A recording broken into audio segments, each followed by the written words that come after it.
Assalamualaikum warahmatullahi wabarakatuh. Salam sejahtera dan salam ukhuwah. Bismillahirrahmanirrahim. Nama saya Nurul Wafa Wahidah binti Muhammad Badrul Hisham dari kelas 1 Al-Hanafi.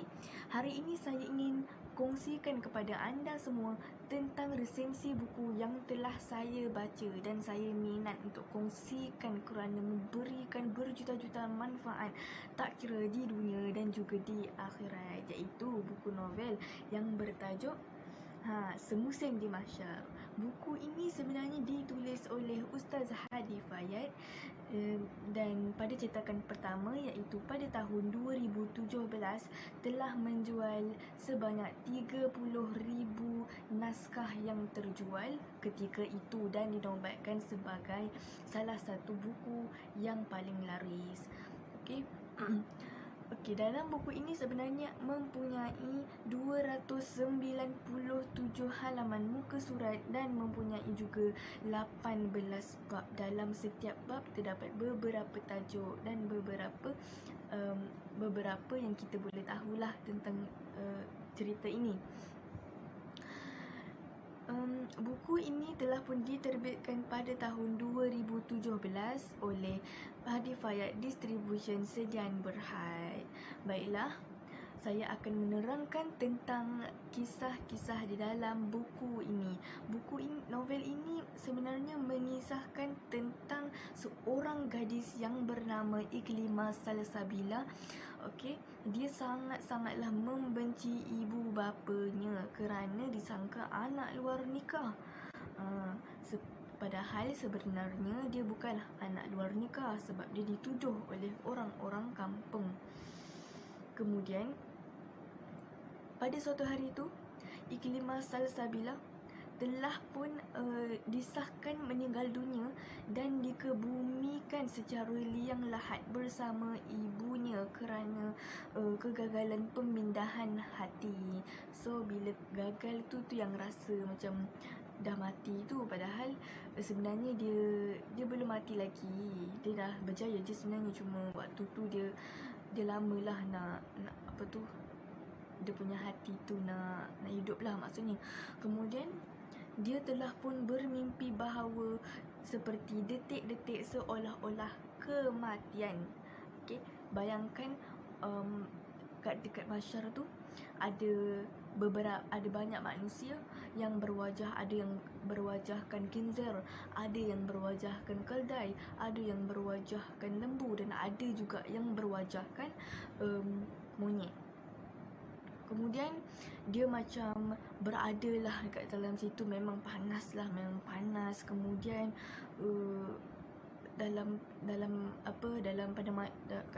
pada mahsyar tu dia macam agak ramai, sempit dan sebagainya.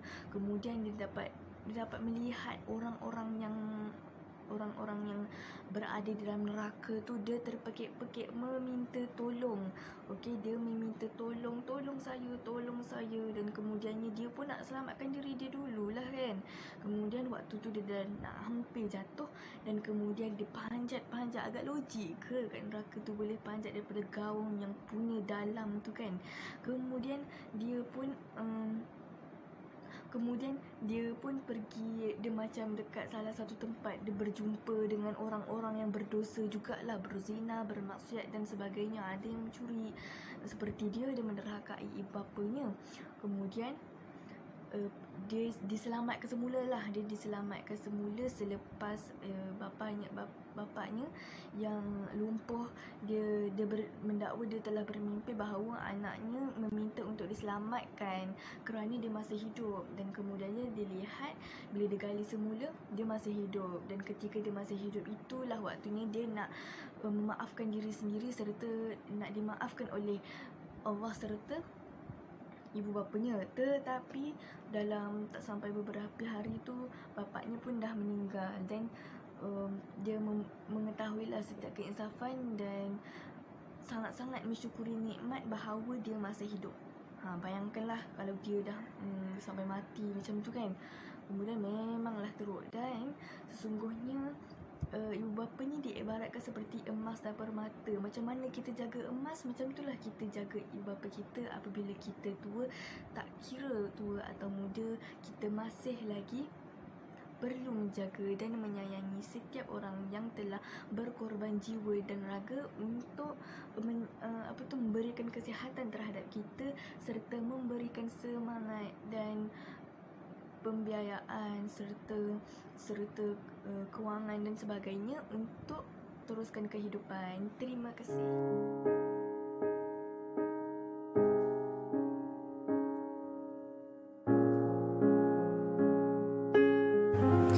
Bismillahirrahmanirrahim. Assalamualaikum warahmatullahi wabarakatuh. Nama saya Nurul Kaisar Mara binti Karol Azwan. Hari ini saya ingin kongsikan kepada anda semua resensi buku yang telah saya baca dan menjadi novel kegemaran saya setiap masa. Tajuk novel itu ialah OMG Gila Buku. Novel ini diterbitkan pada tahun 2016 oleh Ain Maisara dan mempunyai 120 halaman bercetak. Novel ini mengisahkan tentang seorang remaja perempuan yang bernama Aida Tua. Aida Tua terlalu obses pada buku sehingga lalai dengan mata pelajaran. Dia juga selalu menghabiskan perbelanjaan bulanannya untuk membeli buku. Betty menceritakan kejadian yang berlaku di sekolah. Aida dengan tegas mengatakan bukan dia yang mengambil. Keesokan harinya, dia hadir ke sekolah. Ramai yang mengatakan dia cedera kerana dia mencuri buku. Aida mengendahkan saja. Dia dengan Betty berjumpa dengan Cikgu Nelly yang merupakan guru pusat sumber untuk mencari bukti. Setelah beberapa hari, akhirnya Aida dengan Betty dapat bukti melalui Aida. Setelah dalangnya mengaku itu perbuatannya, barulah dia dengan Betty berasa lega. Pada peperiksaan akhir tahun, Aida mendapat markah yang memuaskan. Disebabkan markah keputusan peperiksaan Aida cemerlang, ibunya tidak lagi membekuk wang perbelanjaan bulanannya. Sewaktu perbincangan dengan kelab buletin, kawan Betty mencadangkan untuk membuat cerita tentang Aida yang berubah. Kini, Aida menjadi seorang pelajar yang cemerlang.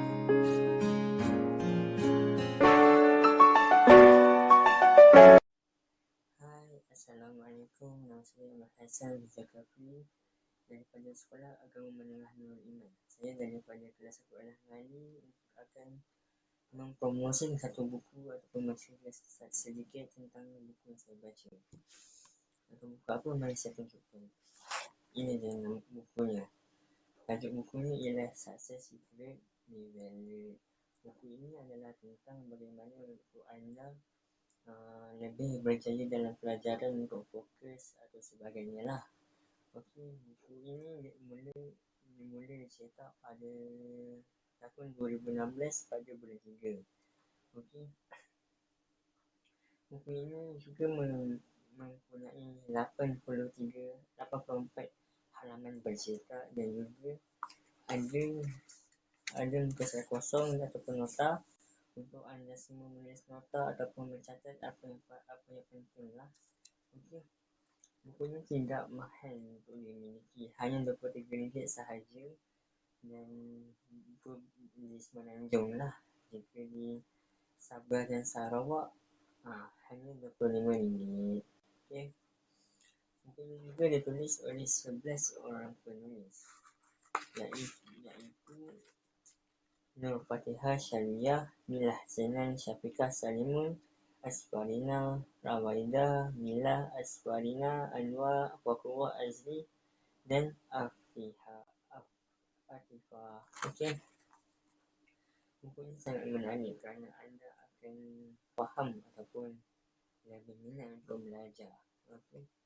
Supaya lebih berjaya dalam bidang pelajaran ataupun sebagainya. Saya cadangkan anda semua untuk membeli buku inilah. Okey.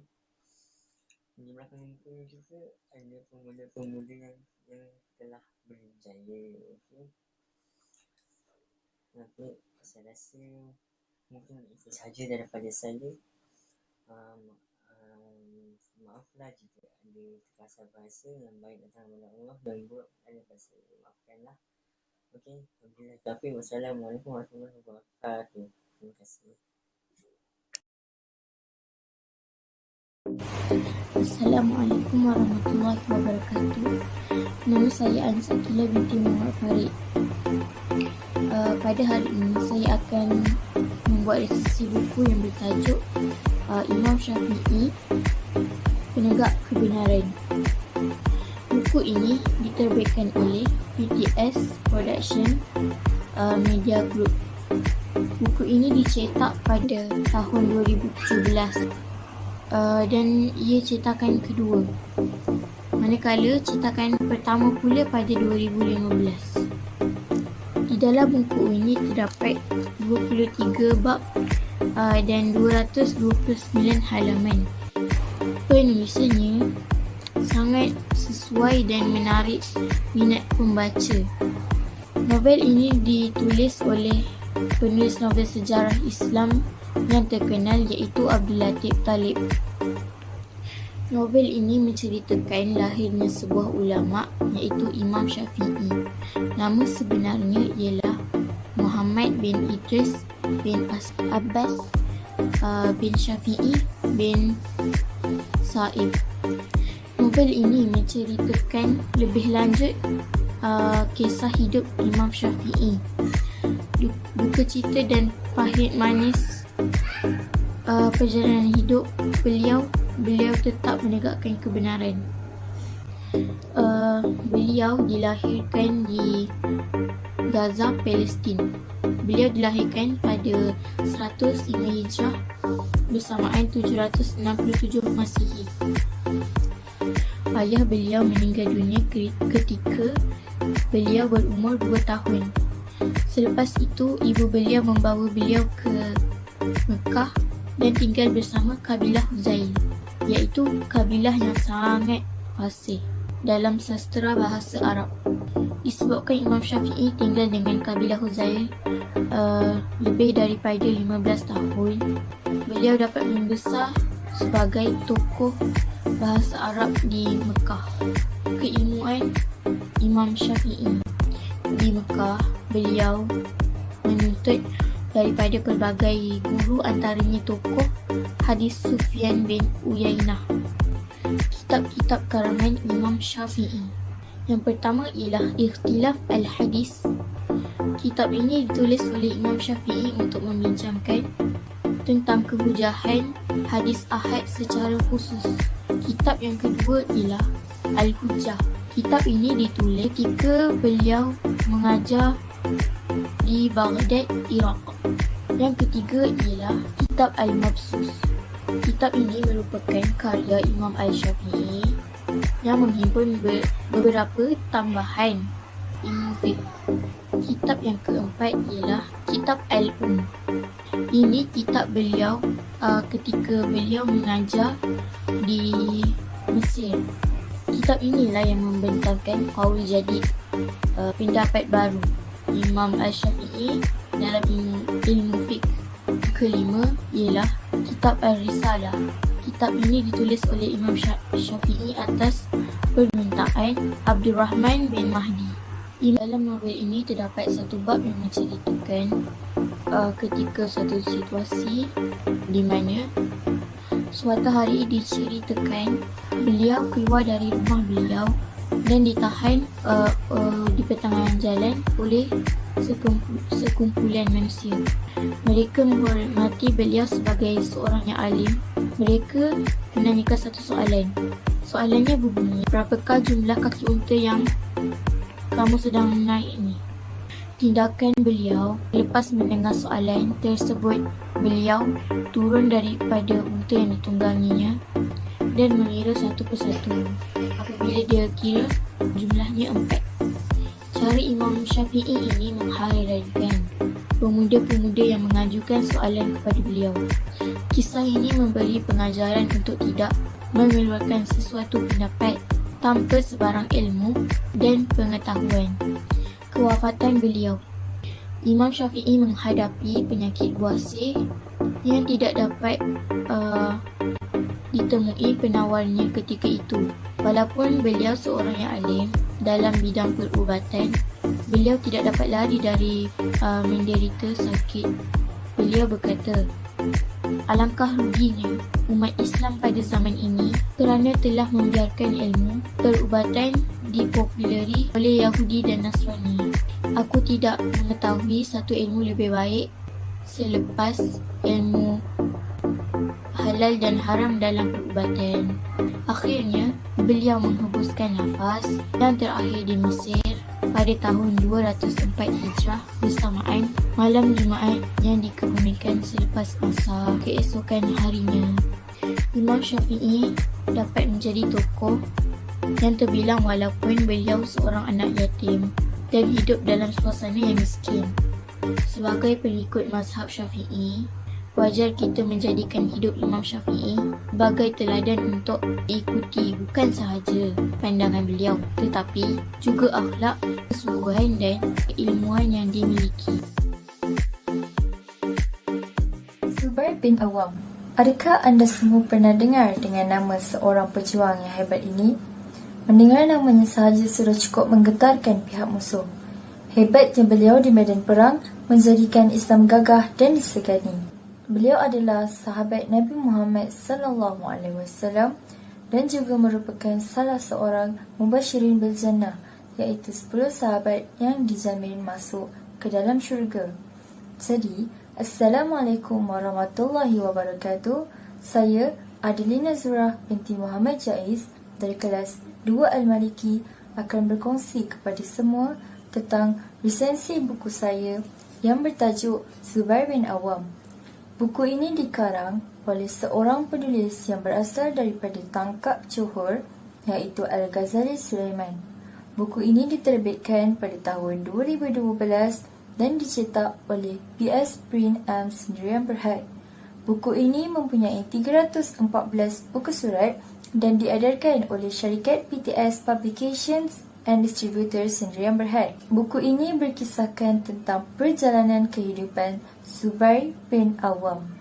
Ayah kepada Zubair bin Awam, iaitu Awam bin Khuwailid, meninggal dunia sewaktu mengikuti rombongan perniagaan tetapi terbunuh bersama rakan-rakannya oleh sekumpulan perompak padang pasir yang datang menghendak berhampiran di Madinah. Zubair dibesarkan oleh bapa saudaranya Naufal bin Khuwailid yang diamanahkan oleh Awam bin Khuwailid untuk menjaga Zubair dan Safiyah, iaitu ibu kepada Zubair semasa ketiadaannya, menjadikan Zubair seorang kuat, berani dan sangat pintar. Namun, dia disiksa dengan teruk kerana memilih Islam. Bapa saudaranya Naufal bin Khuwailid menyiksa Zubair seperti dia mengarahkan untuk menggulungkan Zubair di dalam sebuah tikar dan mengasapkannya dengan api sehingga hampir Zubair mati kelemasan. Namun, itu semua tak membuat dia berganjak dari keimanannya. Zubair digelar pengiring Nabi. Zubair menyertai semua perang di zaman Rasulullah SAW. Antaranya ialah Perang Badar, Perang Uhud dan Perang Khandaq. Dalam Perang Khandaq juga beliau berperanan besar.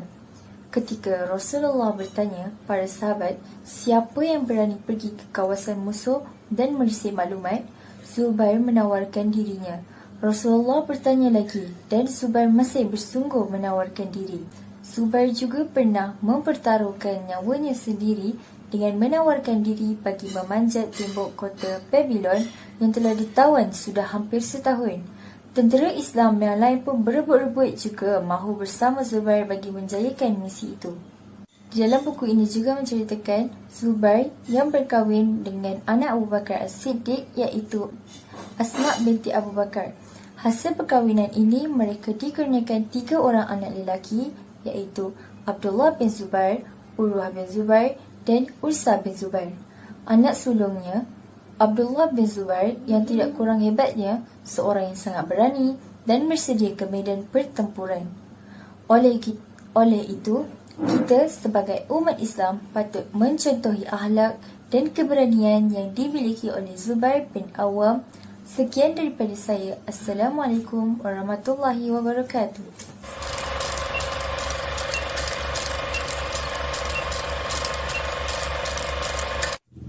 Assalamualaikum dan salam sejahtera semua. Nama saya Nur Hazrina binti Muhammad Saki. Saya berusia 14 tahun. Pada hari ini saya akan berkongsikan tentang novel yang bertajuk Cik Yah dan Cik Lias. Cik Yah dan Cik Lias ini antara novel kegemaran saya kerana novel ini dia mempunyai gaya bahasa yang santai dan jalan cerita yang agak menarik. Novel ini tidaklah terlalu panjang dan tidaklah terlalu singkat. Novel ini mempunyai 424 muka surat dan dibahagikan kepada 47 bahagian. Untuk pengetahuan semua, novel ini ditulis oleh Iris dan diterbitkan oleh Karya Seni. Novel ini merupakan cetakan pertama pada tahun 2019. Novel ini berharga RM23 di Semenanjung dan berharga RM26 di Sabah dan Sarawak. Bagi saya, novel ini sangatlah best kerana novel ini menekankan kepada nilai murni, kekeluargaan dan sikap bersungguh-sungguh. Nak dibandingkan dengan novel yang banyak di pasaran, novel yang di pasaran itu terlalu menekankan kepada konsep percintaan. Baiklah, saya akan menceritakan serba sedikit tentang watak-watak yang ada dalam novel ini. Siti Rosqiah atau dikenali sebagai Yah merupakan seorang pengusaha ikan perkasam secara kecil-kecilan. Lias atau dikenali sebagai Firaj Amal merupakan seorang pengeluar ikan air tawar dan merupakan suami kepada Cik Yah. Banyak iktibar yang boleh kita dapat. Antaranya, janganlah kita menilai seseorang itu daripada luaran dan pekerjaan seseorang itu, kerana tidak semestinya mereka yang bekerja di kampung dan tidak bergaji tetap ini tidak boleh hidup mewah. Dan janganlah pula kita ingat mereka yang bergaji tetap, berkerjaya bagus ini sentiasa hidup dalam keadaan mewah. Bagi saya, semakin tinggi gaji seseorang itu, semakin banyak kos pembelanjaan yang mereka belanjakan setiap hari. Begitulah cerita Cik Yah, di mana Cik Yah ni seorang yang sederhana. Walaupun hanya mengusahakan ikan perkasam dan telur masin bersama suaminya iaitu Encik Lias, mereka tidaklah terlalu menunjuk-nunjuk dan menggunakan wang tu untuk menunjuk kepada semua orang. Mereka menyimpan dan menggunakan untuk keperluan harian. Sekian daripada saya. Kalau ada sumur di ladang, boleh saya menumpang mandi. Kalau ada umur yang panjang, boleh kita berjumpa lagi. Sekian, terima kasih. I know Blue is not in her. She's a Bismillahirrahmanirrahim. Assalamualaikum warahmatullahi ta'ala wabarakatuh. Nama saya Muhammad Zulkifli bin Muhammad Ilyas. Hari ini saya ingin kongsikan kepada anda sebuah resensi buku yang telah saya baca dan menjadi buku yang paling saya minat. Nak tahu buku apa? Let's get started. Buku tersebut ialah 40 kisah daripada hadis. Buku ini diterbitkan oleh PTS Junior pada tahun 2015. Buku ini mempunyai 210 halaman yang bercetak. Buku ini mempunyai reka bentuk kulit dan reka bentuk dalaman yang sangat menarik. Tidak lupa juga, buku ini dikarang oleh Rohayati Bakri dan Ahmad Faiz Muhammad Khalil. Buku ini boleh dikira sebagai buku fiksyen yang direka ceritanya berpandukan Al-Quran dan As-Sunnah. Buku ini menceritakan tentang kisah-kisah daripada hadis. Ini adalah salah satu cara untuk kita mengetahui dan mengambil iktibar daripada kisah-kisah yang diceritakan. Saya akan kongsikan kepada anda tentang satu kisah yang boleh kita sama-sama mengambil iktibar. Kisah tersebut ialah taubat seorang hamba. Pada zaman dahulu, terdapat seorang lelaki yang membunuh seramai 99 orang. Dia mahu bertaubat akan perbuatannya itu. Dia pergi bertemu orang yang paling alim. Selepas ditunjukkan kepadanya seorang rahib, dia pergi bertemu rahib itu dan menjelaskan bahawa dia membunuh seramai 99 orang. Lelaki itu bertanya sama ada taubatnya masih diterima ataupun tidak. Rahib itu berkata, tidak. Apabila mendengar jawapan rahib itu, dia terus membunuhnya. Kini genaplah 100 orang mangsa yang dibunuh. Namun begitu, dia tidak berputus asa. Dia mencari seorang yang paling alim. Kemudian dia diperkenalkan kepada seorang ulama. Dia pergi berjumpa ulama itu dan memberitahu bahawa dia telah membunuh seramai 100 orang. Dia bertanya, adakah Allah Subhanahu wa taala akan menerima taubatnya? Ulama itu meyakinkan bahawa Allah Subhanahu wa taala pasti menerima taubat hamba-Nya yang ikhlas. Ulama itu meminta lelaki itu pergi ke sebuah negeri. Di sana terdapat ramai orang yang beribadat kepada Allah Subhanahu wa taala. Dia juga turut berpesan supaya lelaki itu beribadat kepada Allah Subhanahu wa taala bersama penduduk negeri itu. Dia tidak pulang ke negeri asalnya lagi. Lelaki itu pergi ke tempat yang dinyatakan oleh ulama itu. Ketika berada di pertengahan jalan, tiba-tiba dia meninggal dunia. Ini menyebabkan malaikat rahmat dan malaikat azab bertelikah tentang lelaki itu.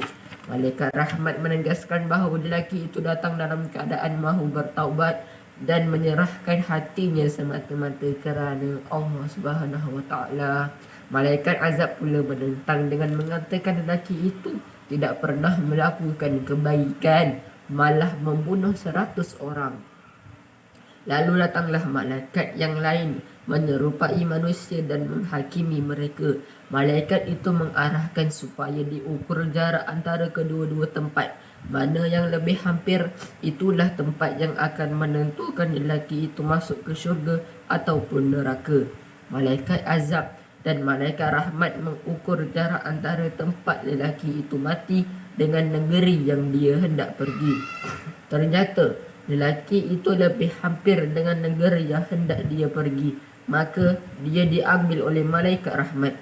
Pengajaran yang boleh kita ambil di sini, pintu taubat sentiasa terbuka kepada setiap hamba walau sebanyak mana dosa yang dilakukan. Kita hendaklah sentiasa takut akan siksaan Allah Subhanahu wa taala dan mengharap rahmat serta keampunan daripada Allah Subhanahu wa taala. Itu adalah salah satu kisah daripada 40 kisah yang terdapat di buku ini. Saya harap anda semua dapat mengambil iktibar daripada kisah ini. Itu sahaja perkongsian saya pada kali ini. Akhir kata, pergi ke kedai membeli sisih. Sekian, terima kasih. Bismillahirrahmanirrahim. Assalamualaikum warahmatullahi ta'ala wabarakatuh. Saya Harizakwan bin Arizan.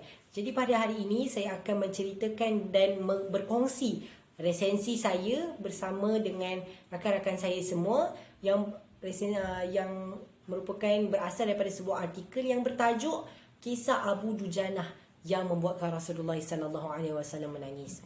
Jadi artikel ini ditulis oleh Ruhman Sirega dan tarikh terbitnya jatuh pada 10 Disember 2019 dan penerbitnya ialah kalamsindonews.com.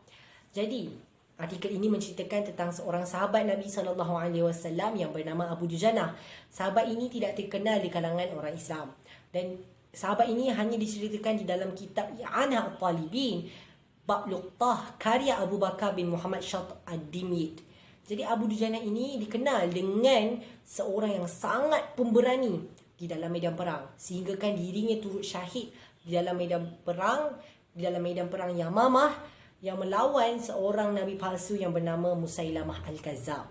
Dan dirinya juga turut menjaga dirinya dan keluarganya dari melakukan perkara-perkara yang haram.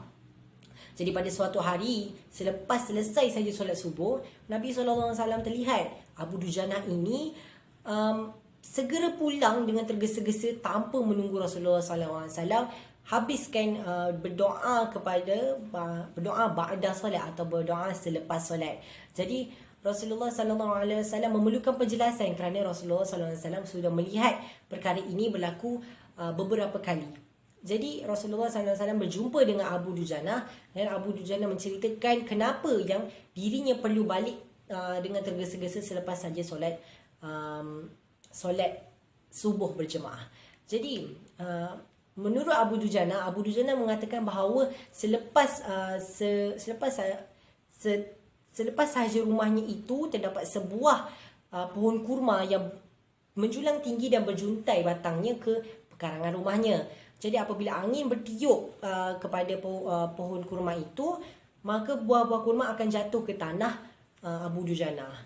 Jadi Abu Dujana ini merupakan orang yang tidak berkemampuan, dan Abu Dujana ini mempunyai seorang anak, dan anaknya sering kelaparan akibat tidak makan kerana tidak mempunyai duit, atau tidak mempunyai kerana Abu Dujana dan keluarga tidak mempunyai duit untuk membeli makanan. Jadi kenapa dia perlu balik untuk daripada solat subuh berjemaah, kerana apabila anaknya bangun pada esok pagi dan melihat anaknya akan melihat sekeliling dan mencapai apa saja yang dia boleh makan untuk pagi itu. Jadi apabila anaknya melihat kurma itu, anaknya ambil dan makan kurma itu. Dan pada ketika itu Abu Dujana sedikit terlambat pulang daripada solat subuh berjemaah. Tetapi kalau Abu Dujana pulang tepat pada masanya, Abu Dujana akan sempat mengutip kurma-kurma yang telah berjatuhan di sekeliling rumahnya dan memulangkannya kepada jiran sebelahnya itu, atau pemilik pohon kurma itu. Jadi apabila Rasulullah mendengar cerita ini, Rasulullah Rasulullah menangis kerana Abu Dujana mengatakan bahawa anaknya pernah sekali termakan buah kurma yang berjatuhan itu, dan kurma itu basah. Lalu Abu Dujana memasukkan jarinya ke dalam perut anaknya dan mengambil semula kurma itu keluar daripada anaknya. Lalu anaknya menangis dan meraung-raung akibat kelaparan yang sangat. Jadi apabila Rasulullah mendengar cerita ini, Rasulullah menangis, dan tanpa basa-basi Rasulullah SAW mencari siapa pemilik pohon kurma itu untuk dibelikan untuk Abu Dujana. Pemilik pohon kurma itu merupakan jiran kepada Abu Dujana yang merupakan seorang lelaki munafik. Jadi Rasulullah menawarkan kepada lelaki munafik itu untuk membeli pohon kurma itu dan menggantikannya dengan 10 kali ganda lebih baik, iaitu sebuah lagi pohon yang batangnya merupakan dibuat daripada mutiara, putih mutiara, dan daun-daunnya dan disirami dengan emas berwarna merah, dan batangnya dibuat daripada berlian zamrud. Jadi apabila lelaki munafik itu mendengar tawaran Rasulullah ini, lelaki munafik itu tidak mahu dan menolak tawaran Rasulullah SAW. Lalu Abu Bakar As-Siddiq radhiyallahu taala anhu datang ke tempat tersebut dan membeli pohon kurma itu untuk dijadikan untuk diberikan kepada Abu Dujana. Jadi Abu Bakar As-Siddiq membeli pokok kurma itu dan menggantikannya dengan 10 pokok kurma yang lebih baik, yang lebih bagus jenisnya untuk ditanam di kawasan ketika itu. Jadi apabila itu tetapi lelaki munafik ini apabila dia mendengar tawaran Abu Bakar, dia terus bersetuju dan dia orang membuat satu perjanjian. Lalu Abu Bakar menyerahkan pohon kurma itu kepada Abu Dujana. Tetapi lelaki munafik ini apabila sahaja lelaki munafik ini pulang, lelaki munafik ini bercerita dengan isterinya tentang kejadian yang dialami tadi. Lalu dia berkata kepada isterinya yang dia tidak akan memberikan sedikit pun kurma itu kepada Abu Dujana. Jadi atau kepada jirannya itulah. Jadi pada keesokan harinya ketika lelaki munafik itu tidur, ketika lelaki munafik itu bangun sahaja, dia melihat tiada pohon kurma yang ditanamnya itu, dan tiada sebarang kesan sekalipun yang tinggal di situ. Dan dia melihat pokok kurma itu berpindah ke rumah Abu Dujana dan tanah-tanah Abu Dujana. Dan jika diriwayatkan di situ, dikatakan tiada sebarang kesan sekalipun yang tinggal di depan rumah lelaki munafik itu. Jadi itu sahaja untuk sedikit kisah daripada itu. Dan apa pengajaran yang kita boleh dapat daripada kisah ini adalah, pertama, di mana para sahabat sangat menekankan tentang pengambilan makanan dan konsumsi makanan yang halal daripada sumbernya, tidak kira daripada tu. Tetapi orang sekarang ini atau orang zaman sekarang ini tidak mengendahkan di mana apakah sumber makanan itu sendiri, dan hanya terus mengkonsumsinya tanpa asas sendiri dahulu. Lalu terdapat juga mukjizat Rasulullah SAW di dalam itu, di mana berpindahnya pohon kurma itu daripada tanah lelaki munafik itu kepada tanah Abu Dujana. Jadi itu sahaja untuk resesi pada hari ini. Saya Hariza Kombi Aizan. Sekian, terima kasih.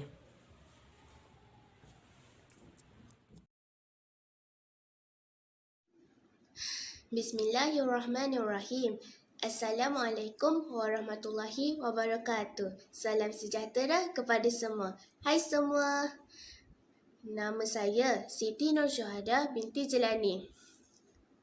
Hari ini saya ingin kongsikan kepada anda semua sebuah resensi buku yang telah saya baca dan merupakan salah satu buku kegemaran saya. Nak tahu buku apa? Tajuknya ialah Gelap. Gelap adalah perkongsian resensi buku yang telah dipilih oleh saya. Novel ini diterbitkan pada tahun 2014 oleh Buku Fiksi. Novel ini mempunyai 263 muka surat. Novel ini dikarang oleh Arif Adli dan direka bentuk kulitnya oleh Ted He. Novel ini hanyalah rekaan semata-mata yang bergenrekan thriller. Novel ini menceritakan tentang seorang kakak yang bernama Maya yang ingin membalas dendam terhadap orang yang membuli dan mendorong arwah adiknya untuk membunuh diri. Operasi Maya bermula dengan menjemput teman lelakinya, Adi, dan rakan-rakan Adi, lelaki dan perempuan yang merupakan pembuli arwah adiknya ke rumahnya yang berada di kawasan hutan untuk berpesta.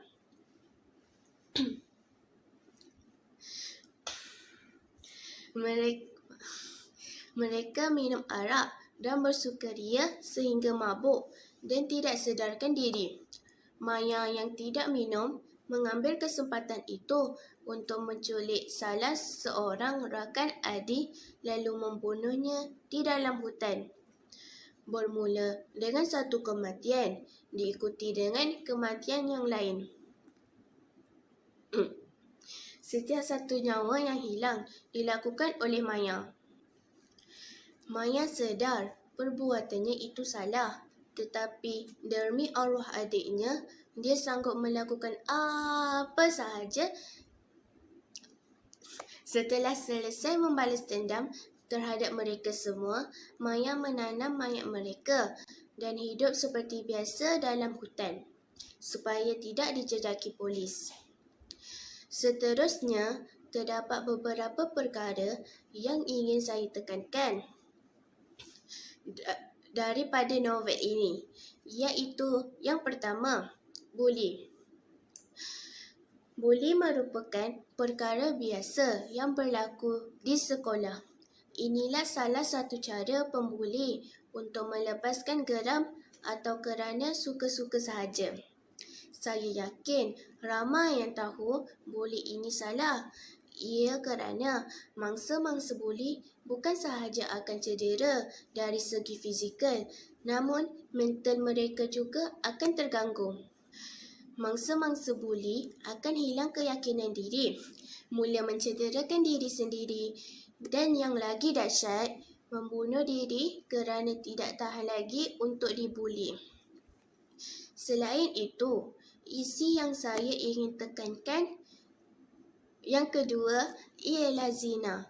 Ya, ramai tahu kita sebagai Muslim janganlah dekatkan diri kita dengan zina. Zina merupakan musuh kepada setiap Muslim.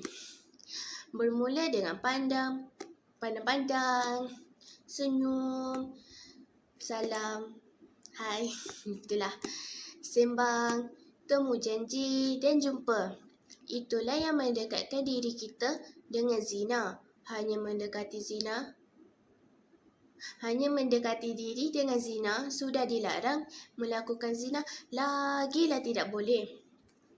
Secara kesimpulannya, tidak terlambat lagi untuk kita mengubah diri kita menjadi yang lebih baik.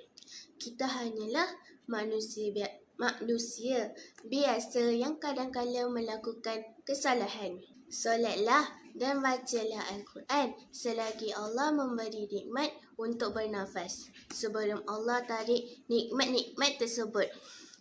Maafkan saya jika terkasar bahasa. Kata-kata ini bukan untuk anda sahaja tetapi untuk diri saya juga. Wabillahi taufiq wa hidayah. Assalamualaikum warahmatullahi wabarakatuh. Dan sekian, terima kasih. Bismillahirrahmanirrahim. Assalamualaikum warahmatullahi wabarakatuh. Saya Nurul Ain binti Jamaluddin. So, hari ini saya akan kongsikan tentang sebuah resensi buku, iaitu buku yang telah saya baca yang bertajuk Cukuplah Allah Bagiku. Sebelum saya kupaskan lebih mendalam tentang buku ini, saya ingin terangkan sedikit sebanyak tentang ciri-ciri dan identiti buku ini terlebih dahulu. Buku Cukuplah Allah Bagiku ini mempunyai halaman bercetak sebanyak 144 halaman. Dan jika kita sentuh tentang kulit buku, sudah pasti kita tahu bahawa reka bentuk kulit buku sangat memainkan peranan yang penting untuk memberi tarikan visual kepada pembaca.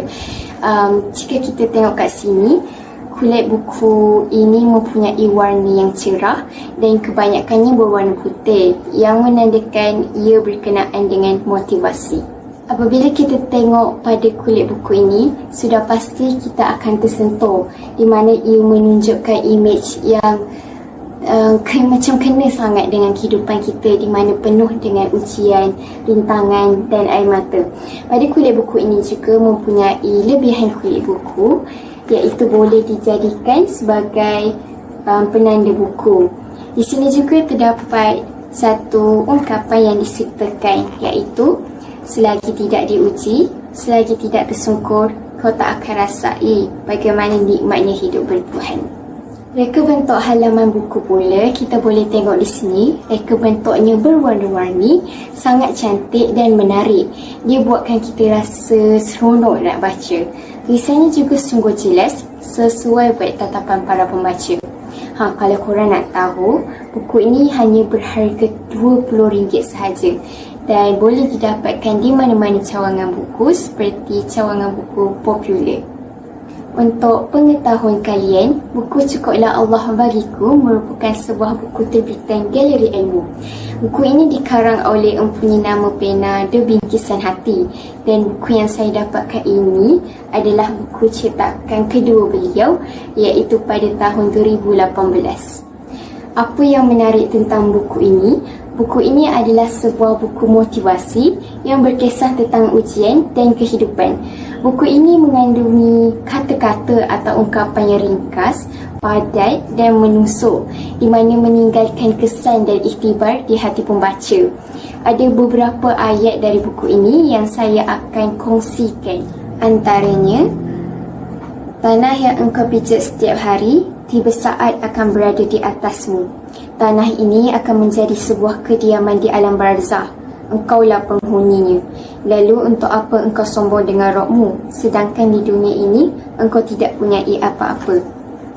Ayat yang kedua, jika renungi dosa seluas lautan ini pun tak mampu membuat air matamu jatuh, tak mampu membuat hatimu terusik, tak mampu membuat jiwamu kesal, benarlah hatimu telah keras di mamah syaitan. Kemudian, bermulalah dari bawah meski sarat dengan air mata dan lelah. Yakinlah di penghujung cerita kau sudah mampu untuk berehat dan menikmati impian tersebut. Kemudian, jangan sedih andai musibah kali ini memadam titik kegembiraan yang sedang engkau nikmati, meragut benih bahagia yang sedang engkau jalani. Dan kata-kata yang terakhir yang ingin saya kongsikan, percayalah bahawa luka yang Allah campakkan ini kerana Allah mahu beri sesuatu yang lebih indah serta jauh lebih istimewa dari yang sedia ada. Kita tahu di dunia ini semua orang pernah diuji, dan sifat manusia ini bila diuji dia akan bersedih. So, dalam buku ini, ia mengajak pembaca untuk kita bersama-sama bermuhasabah diri kita ketika kita berdepan dengan ujian hidup. Kita tahu Allah hantar ujian bukan saja-saja. Buku ini merupakan coretan, monolog serta puisi yang tulis dari sanubari penulis sendiri. Buku ini juga menyentuh mengenai kehidupan kita yang terlalu banyak cabang yang harus kita pilih. Kadang-kadang sengaja Allah biarkan kita dengan keputusan dan pilihan yang salah sehingga mengheret kita ke dalam masalah. Kerana itulah takdir Allah dan kerana itulah juga yang bernama ujian. So, apa sahaja pilihan yang telah kita buat, episod yang telah kita jalani, peristiwa yang telah kita lalui, jangan pernah menyesal. Kerana di sebalik episod hidup yang kita telah lalui itu, ada sesuatu yang perlu kita pelajari agar hari yang mendatang kita tak akan ulangi kesilapan yang sama lagi. Penulis juga mengharapkan agar buku ini ada manfaat dan kebaikan yang akan diperoleh kerana kita semua sering rapor apabila diuji dan kita sering terduduk saat diasak dengan duka dan gelora dunia. Sudah tentu apabila kita membuka suatu ruang di dalam hati khas untuk Allah, insya-Allah semua perkara yang terasa kosong itu akan terisi serta mampu mengubah hidup kita menjadi seorang Muslim yang lebih baik daripada sebelum ini. Semestinya buku ini dapat membantu kita sebagai pembaca dalam tempuhi pelbagai ujian dan cabaran dalam kehidupan. Selain itu, buku ini dapat mendekatkan diri kita kepada Allah, membuatkan kita sentiasa redha dan bersangka baik dengan ketentuan Allah serta mengingatkan kita bahawa apa-apa yang berlaku dalam kehidupan kita, segalanya akan berbalik kepada Allah Subhanahu Wa Taala. Secara keseluruhannya, kita dapat lihat betapa bagusnya buku ini. Ternyata buku ini memberikan banyak manfaat kepada pembaca. Jadi, tamatlah sudah resensi buku Cukuplah Allah Bagiku pada hari ini. Saya harap sedikit sebanyak perkongsian saya ini dapat menarik minat anda untuk mendapatkan buku dari Dembikisan Hati ini. Jadi, itu sahaja daripada saya. Assalamualaikum warahmatullahi wabarakatuh dan terima kasih.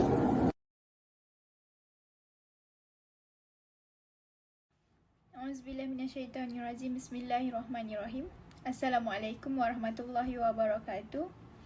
Nama saya Nur Amni Fahirah binti Bazmadi, berumur 15 tahun dan bersekolah di Sekolah Agama Menengah Nurul Iman. Pada hari ini, saya akan berkongsi kepada anda semua tentang salah satu buku yang telah saya baca dan menjadi salah satu buku yang saya minati, iaitu Ajaib. Buku depannya sangat menarik dan menyebabkan saya lebih semangat untuk membacanya. Syafiq Aizat juga merupakan penulis kegemaran saya. Ajaib merupakan buku pertama daripada trilogi Ajaib. Trilogi Ajaib mempunyai 3 buah buku iaitu Ajaib, Awan dan Aksara. Ajaib merupakan buku pertama yang ditulis oleh penulis iaitu Syafiq Aizat. Buku ini diterbitkan oleh syarikat fiksi dan mempunyai 276 muka surat sahaja. Tidak terlalu tebal dan tidak terlalu nipis. Gaya bahasa yang digunakan di dalam buku Ajaib ini sangat santai dan tidak terlalu berpuitis, sesuai untuk golongan remaja seperti saya. Buku Ajaib ini juga sesuai untuk golongan remaja kerana buku ini menceritakan tentang Izak, seorang budak sekolah berumur 12 tahun. Tajuk Ajaib ini diambil daripada watak utamanya iaitu Izak yang mempunyai sesuatu yang ajaib iaitu deria ke-6. Dia boleh melihat dan mendengar sesuatu yang orang biasa tidak dapat melihat dan mendengarnya. Antara salah satu quote yang saya ingat dalam buku Ajaib ini adalah, tanpa kegelapan, kita tidak akan nampak bintang. Ianya memberikan impak yang besar kepada saya sehingga saya mencari maksudnya di dalam Google. Dan apa yang saya temui ialah perjuangan untuk mendapatkan impian terbesar kita memang tidak mudah. Kita perlu banyak melalui titik-titik kesukaran untuk mencapai kesuksesan itu. Kita mungkin tidak menyukai kegelapan, tapi tanpa kegelapan, kita tidak akan nampak terang je bintang. Banyak pengajaran yang saya dapat daripada buku ajaib ini. Contohnya, setiap masalah yang dihadapi, kita perlulah diselesaikan dengan cara yang betul. Dan bukannya lari daripada masalah dan berharap masalah itu akan selesai dengan tiba-tiba. Antara salah satu watak yang saya suka dalam buku ajaib ini adalah watak Cikgu Zafran yang merupakan guru kaunseling baru di sekolah Izak. Cikgu Zafran ini berusaha sedaya upayanya untuk memahami masalah-masalah anak muridnya. Cikgu Zafran cuba untuk mengadakan sesi kaunseling bersama Izak setiap minggu untuk menyelesaikan masalahnya. Tetapi Izak sering mengelak dengan membawa kawan-kawannya yang bermasalah kepada cikgu. Izak mempunyai rakan baik iaitu Firdaus. Mereka telah berkawan rapat sejak darjah 2 lagi. Firdaus tidak datang daripada keluarga senang, malah hanya tinggal di rumah setinggan bersama keluarganya dan Pak Sunya. Pak Sunya seorang penganggur dan seorang perokok tega. Selain daripada itu, dia juga mempunyai masalah sosial. Pada suatu hari, Izzat telah melawat Firdaus dan datang ke rumahnya. Tetapi Pak Su Firdaus telah menyuruh Firdaus untuk pergi ke kedai membeli barang, sehingga menengking Firdaus kerana Firdaus tidak mahu pergi ke kedai dan mahu bermain bersama Izzat. Jadi Firdaus terpaksa pergi ke kedai kerana suruhan pakciknya. Sesampainya di rumah, Izzat telah terbaring disebabkan Pak Su. Pak Su telah membuat perkara yang tidak elok kepada Izzat. Dan sebenarnya Pak Su mempunyai nafsu songsang, iaitu nafsu terhadap gender sendiri. Walaupun ketika itu Firdaus tidak faham, tetapi dia merasa sedih kerana kawannya diperlakukan begitu. Disebabkan perkara itu, Izzat juga trauma. Terdapat banyak lagi masalah-masalah yang dihadapi Izzat dan kawan-kawannya yang diceritakan di dalam buku ajaib ini.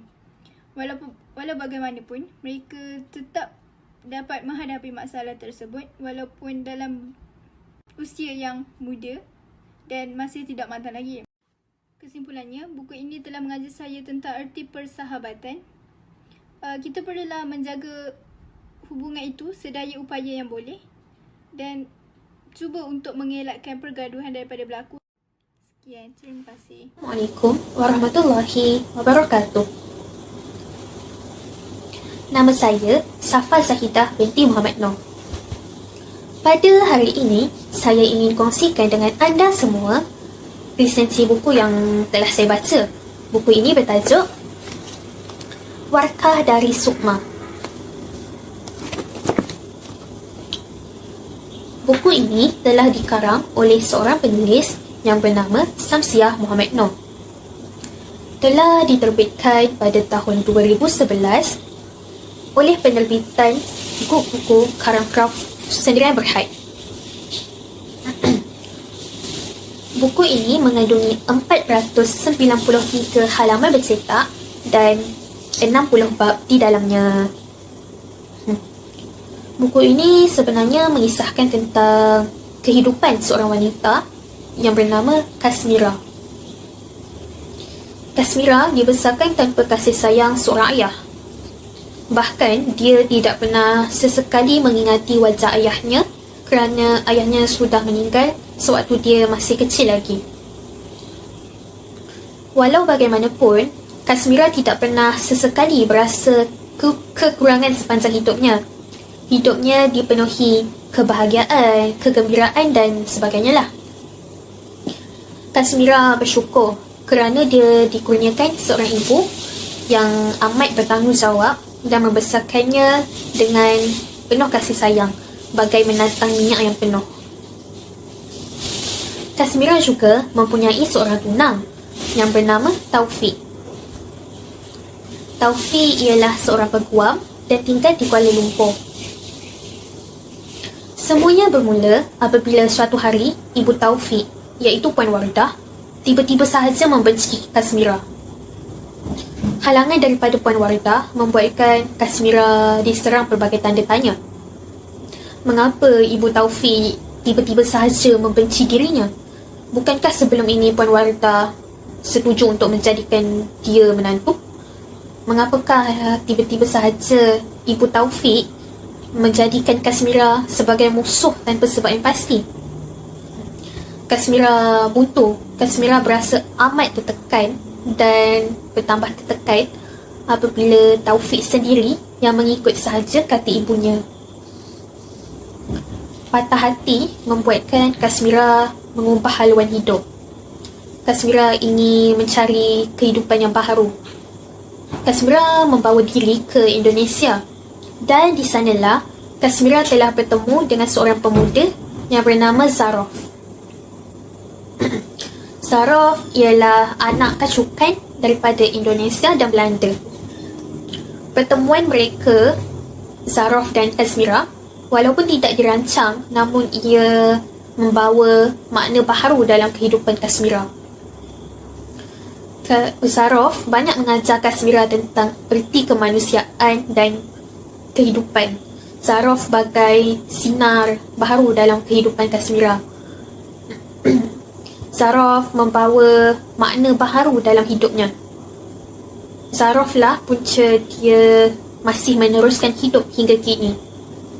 Zarof telah berkata, kehidupan ini ibarat pentas. Kita, manusia, ialah pelakon dan pengarah utamanya. Sekian, itu sahaja daripada saya. Terima kasih.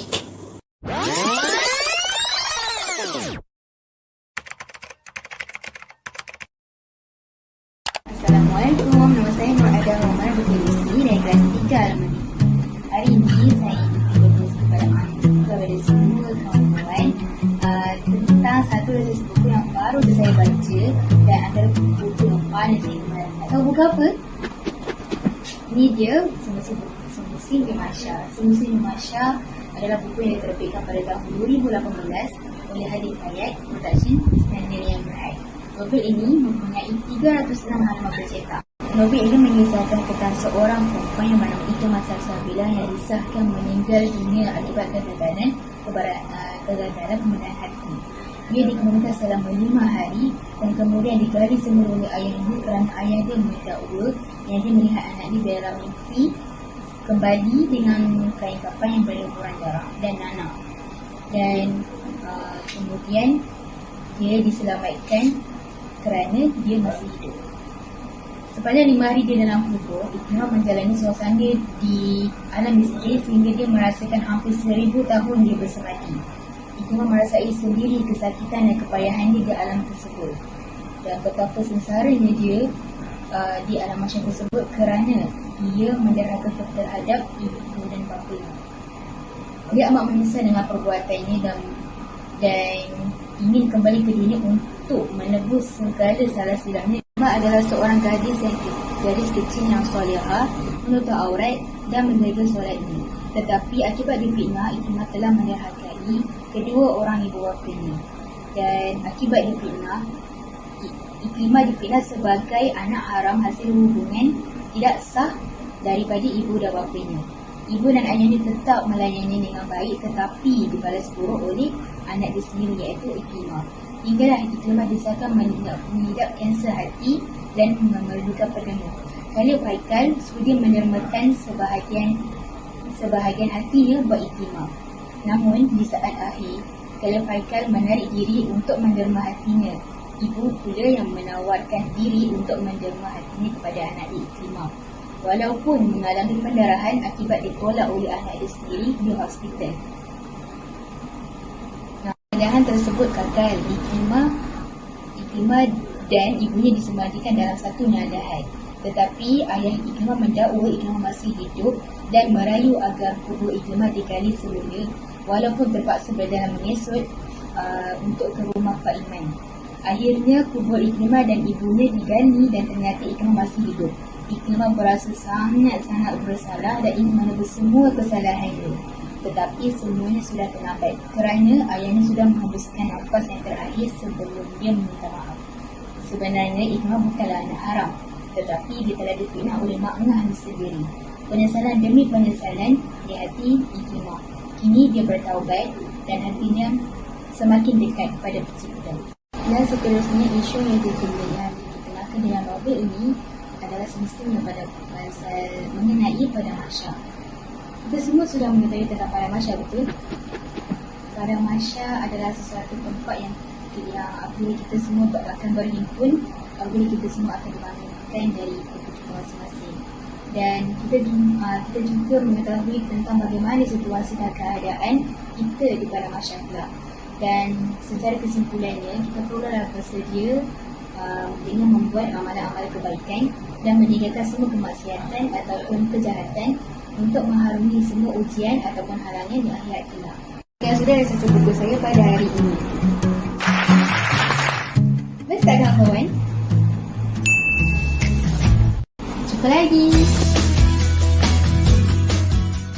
Hi and Assalamualaikum. My name is Kalisa binti Muhammad Nizam and I'm from Tri Al-Hambali, and this video is all about book recency that I explain in the book that I read. But I read that book on online ebook, so yeah, I can show you the picture here.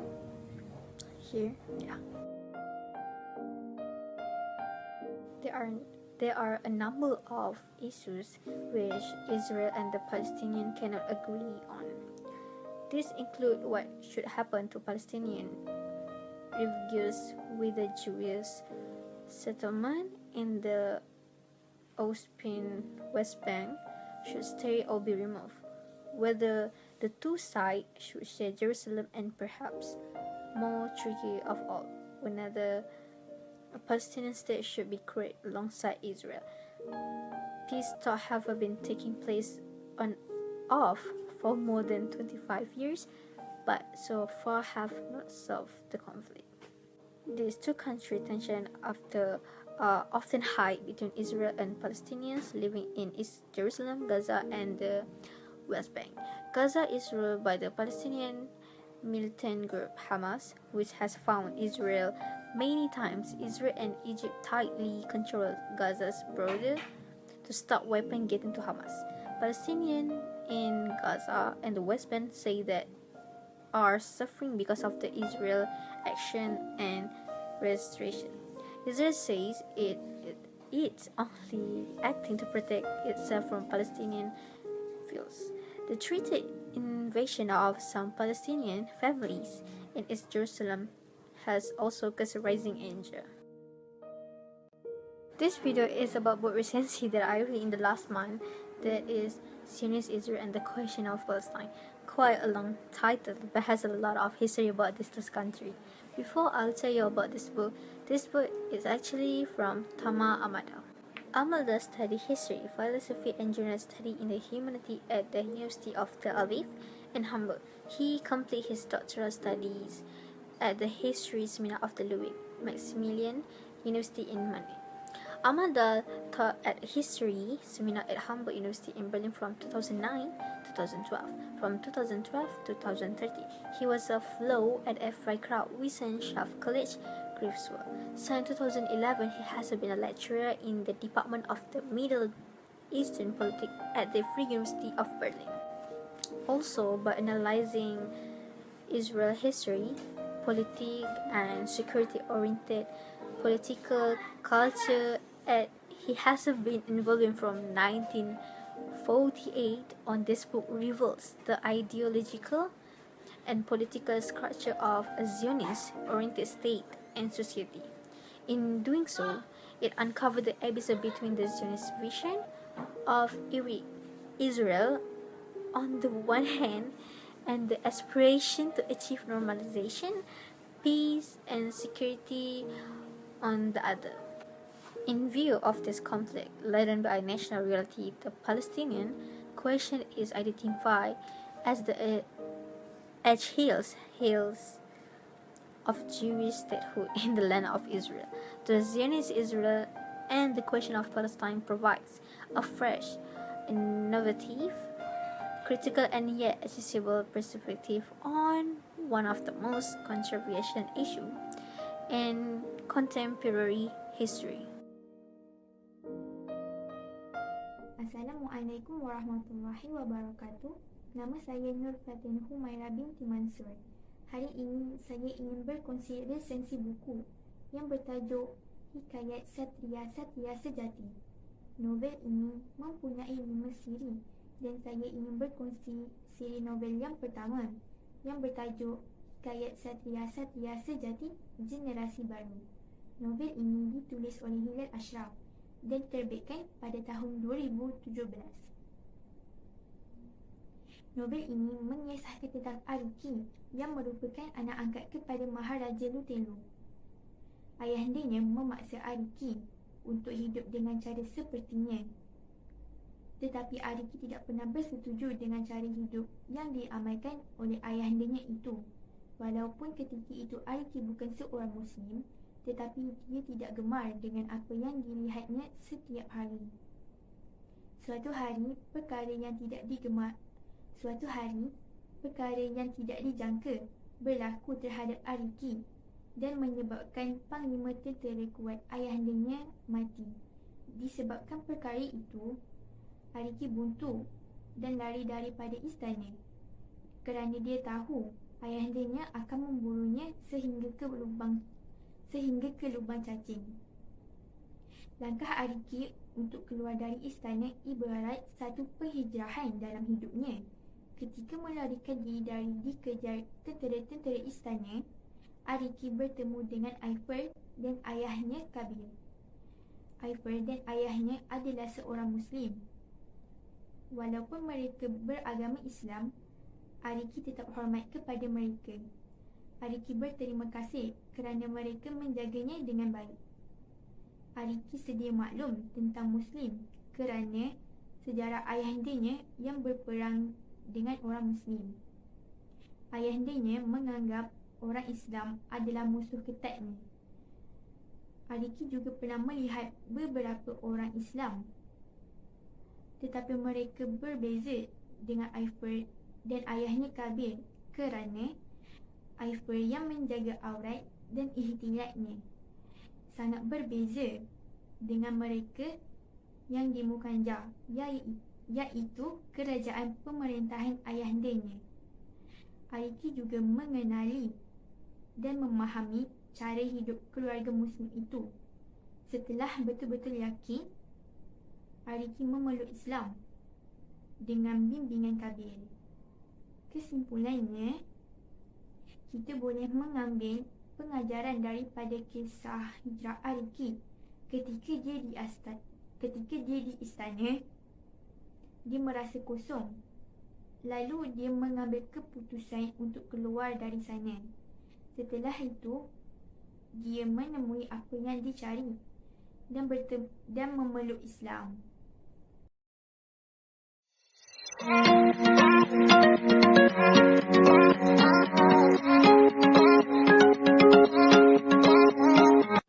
Assalamualaikum warahmatullahi wabarakatuh. Nama saya Auni Batisha binti Mat Amin. Hari ini saya ingin menceritakan tentang sebuah novel yang bertajuk Hikayat. Hikayat ini ditulis oleh Absar Hakim ataupun nama penuh beliau Muhammad Hakim bin Hussein. Pada permulaan kisah novel ini, ia menceritakan tentang pertemuan antara Mina dan Hafi, iaitu watak utama di dalam novel ini.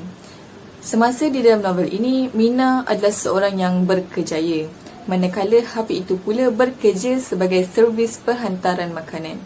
Kisah ini bermula apabila Mina dan Hafi menjadi mangsa tanah runtuh kerana berlakunya tragedi tanah runtuh yang mengakibatkan bangunan syarikat milik Mina runtuh. Sebelum berlakunya tragedi tanah runtuh itu, Hafi sedang melakukan servis perhantaran makanan dan Mina pula berada di syarikat itu dalam perjalanan ingin pulang ke rumah. Tiba-tiba, bangunan itu runtuh dan mereka sedar-sedar saja sudah terkandas di dalam bangunan itu. Dalam masa mereka ingin menunggu untuk diselamatkan, Hafi dan Mina cuba untuk mengenali antara satu sama lain. Pada mulanya, mereka tidak bersefahaman. Tetapi selepas mereka bercerita tentang kisah hidup masing-masing, Mina tergamam. Kerana kisah hidup Hafiz tidak seindah seperti yang disangka. Hafiz bercerita bahawa dia adalah seorang gangster ketika waktu di persekolahan dulu. Dan sangat berlainan dengan perwatakan yang sekarang, iaitu seorang yang alim. Selepas kejadian itu, mereka mula rapat dan beberapa tahun kemudian, mereka memulakan perhubungan sebagai suami isteri. Mereka dikurniakan seorang anak perempuan, tetapi umur Mina tidak panjang. Dia meninggal dunia ketika melahirkan anak perempuannya. Selepas kematian Mina, Hafiz membesarkan anak perempuannya dengan sangat baik dan tidak pernah sekalipun berkahwin semula. Akhirnya, Hafiz tua dan terlantar di hospital kerana sedang tenat. Semasa sedang tenat, Hafiz berjumpa dengan seorang lelaki tua. Lelaki tua tersebut memberitahu Hafiz yang dia boleh masuk ke dalam mimpi siapa-siapa saja yang dia nak. Itu ialah antara kuasa keturunannya. Ayah dan abangnya juga menggunakan kuasa yang sama untuk berjumpa dengan Hafiz di dalam mimpi. Hafiz sangat rindukan pada isterinya. Sudah berpuluh tahun mereka tidak berjumpa. Hafiz memilih untuk masuk ke dalam mimpi Mina, iaitu semasa Mina di dalam koma, untuk memberitahu yang anak perempuannya akan membesar dengan baik. Hafiz pun masuk ke dalam mimpi Mina. Semasa di dalam mimpi Mina, Hafiz kembali muda. Kat sini terdapat sedikit plot twist. Rupa-rupanya, semasa Hafiz terkandas dengan Mina di dalam bangunan itu, Hafiz cuma menyamar sebagai seorang pekerja servis penghantaran makanan dan menceritakan kisah hidupnya pada Mina. Lalu selepas habis bercerita, Hafiz menunjukkan gambar anak perempuannya kepada Mina sambil air matanya mengalir. Pada masa itu, Mina ingat Hafiz menangis sebab rindukan anaknya. Tapi sebenarnya dia menangis kerana dia mula sedar yang Mina sebenarnya tahu yang dia akan mati, tapi masih mahu bersama dengan Hafiz. Disebabkan Mina meninggal dunia semasa bersalin, dia tidak dapat langsung melihat wajah anaknya. Tapi Hafiz rasa lega yang Mina dapat tahu anaknya akan membesar dengan baik sambil melihat gambar anaknya. Hafiz terus menangis dan menangis. Air matanya tidak berhenti mengalir. Baginya ia telah sekejap pertemuan dia dengan isterinya. Kemudian Hafiz meninggal dunia di atas katil hospital. Kesimpulannya, saya merasakan novel ini sedikit romantis tapi penuh dengan plot twist dalam kisah hidup Hafiz yang menceritakan sesuatu yang tidak disangka-sangkakan muncul dalam cerita ini. Dan sekian itu saja daripada saya. Wabillahi taufiq wal hidayah. Wassalamualaikum warahmatullahi wabarakatuh.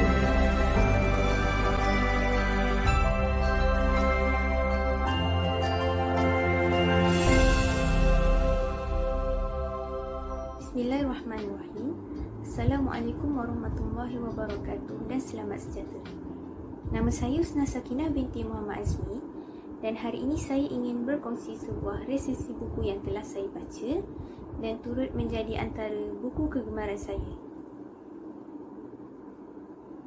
Teroka Sains 1 diterbitkan pada tahun 2019 oleh Teroka Sains Sendirian Berhad. Buku ini mengandungi 150 halaman bercetak. Buku ini menceritakan tentang keajaiban-keajaiban alam ciptaan Tuhan menerusi fakta sains bergambar yang jarang dapat kita pelajari. Teroka faham dan kagum. Buku ini mengandungi fakta-fakta menarik yang tak pernah kita sangkakan dan mungkin tak pernah terfikir di fikiran, yang menunjukkan betapa besarnya kekuasaan Allah yang Maha Esa untuk menciptakan apa yang Dia kehendaki. Justru, saya akan kongsikan beberapa fakta yang menarik perhatian saya. Yang pertama, tahukah anda kelajuan bersin kita mampu mencapai sejauh 200 km sejam dan ianya berlaku secara separa sedar. Seterusnya, 99% kalsium manusia terdapat di dalam giginya. Pernahkah anda bau hujan? Bau hujan terutamanya di dalam hutan adalah disebabkan oleh bakteria yang dikenali sebagai actinomycetes. Selain itu, kuda dan lembu pula mampu untuk tidur secara berdiri. manakala memerang laut yang mempunyai bulu kalis air akan saling berpegangan tangan ketika tidur untuk elak daripada hanyut di bawah air. Akhir sekali, pasti anda tahu bahawa apel akan terapung di dalam air. Ini kerana 25% kandungan apel adalah udara. Menarik bukan? Antara poin penting yang saya perolehi daripada buku ini adalah semestinya keagungan Allah Subhanahu Wa Taala yang maha bijaksana menciptakan sesuatu perkara dengan sebabnya. Kita perlulah menghayati setiap kejadian yang diciptakan olehnya. Buku ini juga menunjukkan bahawa ilmu pengetahuan itu tiada sempadan. Kita mestilah memahami dan menggunakan sebaiknya. Hadam, nukil dan ta'akul. Akhir kata, terima kasih kepada Dr. Wan Fahmi dan Dr. Nur Anis, pengarang buku teroka sains ini, kerana telah berkongsi ilmu yang tak ternilai harganya. Sekian, terima kasih. Assalamualaikum warahmatullahi wabarakatuh. Saya Nurul Huda binti Fauzi akan menyampaikan sebuah resensi buku untuk sebuah buku yang berjudul Yang Aisyah Sayang Adik. Buku ini telah pun dikarang oleh Sarida Hamid Reja dan diterbitkan oleh PTS Publishing House Sendirian Berhad pada tahun 2016. Buku ini juga mempunyai sejumlah 165 halaman yang bercetak. Jadi sekarang saya akan menceritakan sedikit mengenai buku yang telah pun saya pilih. Buku ini mengisahkan tentang seorang kanak-kanak yang berusia 4 tahun bernama Aisyah Sofia. Dia menetap di kampung Badak Berendam bersama ayahnya Encik Jamil, ibunya Puan Aminah, kakaknya Azira serta neneknya Saluma. Tidak lupa juga haiwan kesayangannya seekor kucing yang bernama Mimi. Di sekolah, Aisyah Sofia mempunyai 3 orang rakan baik yang bernama Amira, Abu dan Ali. Cerita ini mengenai aktiviti harian Aisyah yang berubah apabila mendapat tahu dia bakal menjadi seorang kakak. Jadi Aisyah dan Azira, kakak kepada Aisyah Sofia, mengambil alih kerja-kerja rumah sehingga uminya bersalin. Aisyah dan Azira menyuruh umi mereka supaya berehat dan tidak perlu melakukan kerja-kerja rumah agar kandungannya sihat. Aisyah mengetahui bahawa dia perlu menjadi seorang kakak yang baik, rajin dan sopan santun supaya dia boleh menjadi tauladan kepada adik-adiknya yang bakal lahir. Jadi dia menjadi lebih rajin dan bertanggungjawab apabila melakukan lebih banyak kerja-kerja rumah daripada bermain berbanding dengan sebelumnya. Pada hari yang dinantikan, iaitu pada hari Puan Aminah bersalin, dia selamat melahirkan bayi kembar yang tidak seiras, seorang bayi lelaki dan seorang bayi perempuan. Bayi-bayi comel ini telah pun diberikan nama Amma dan juga Az-Zahra di majlis akikah mereka. Sekarang saya akan memberikan beberapa pengajaran yang saya terima setelah membaca dan mendalami isi-isi di dalam novel buku yang telah saya baca, yang telah saya pilih.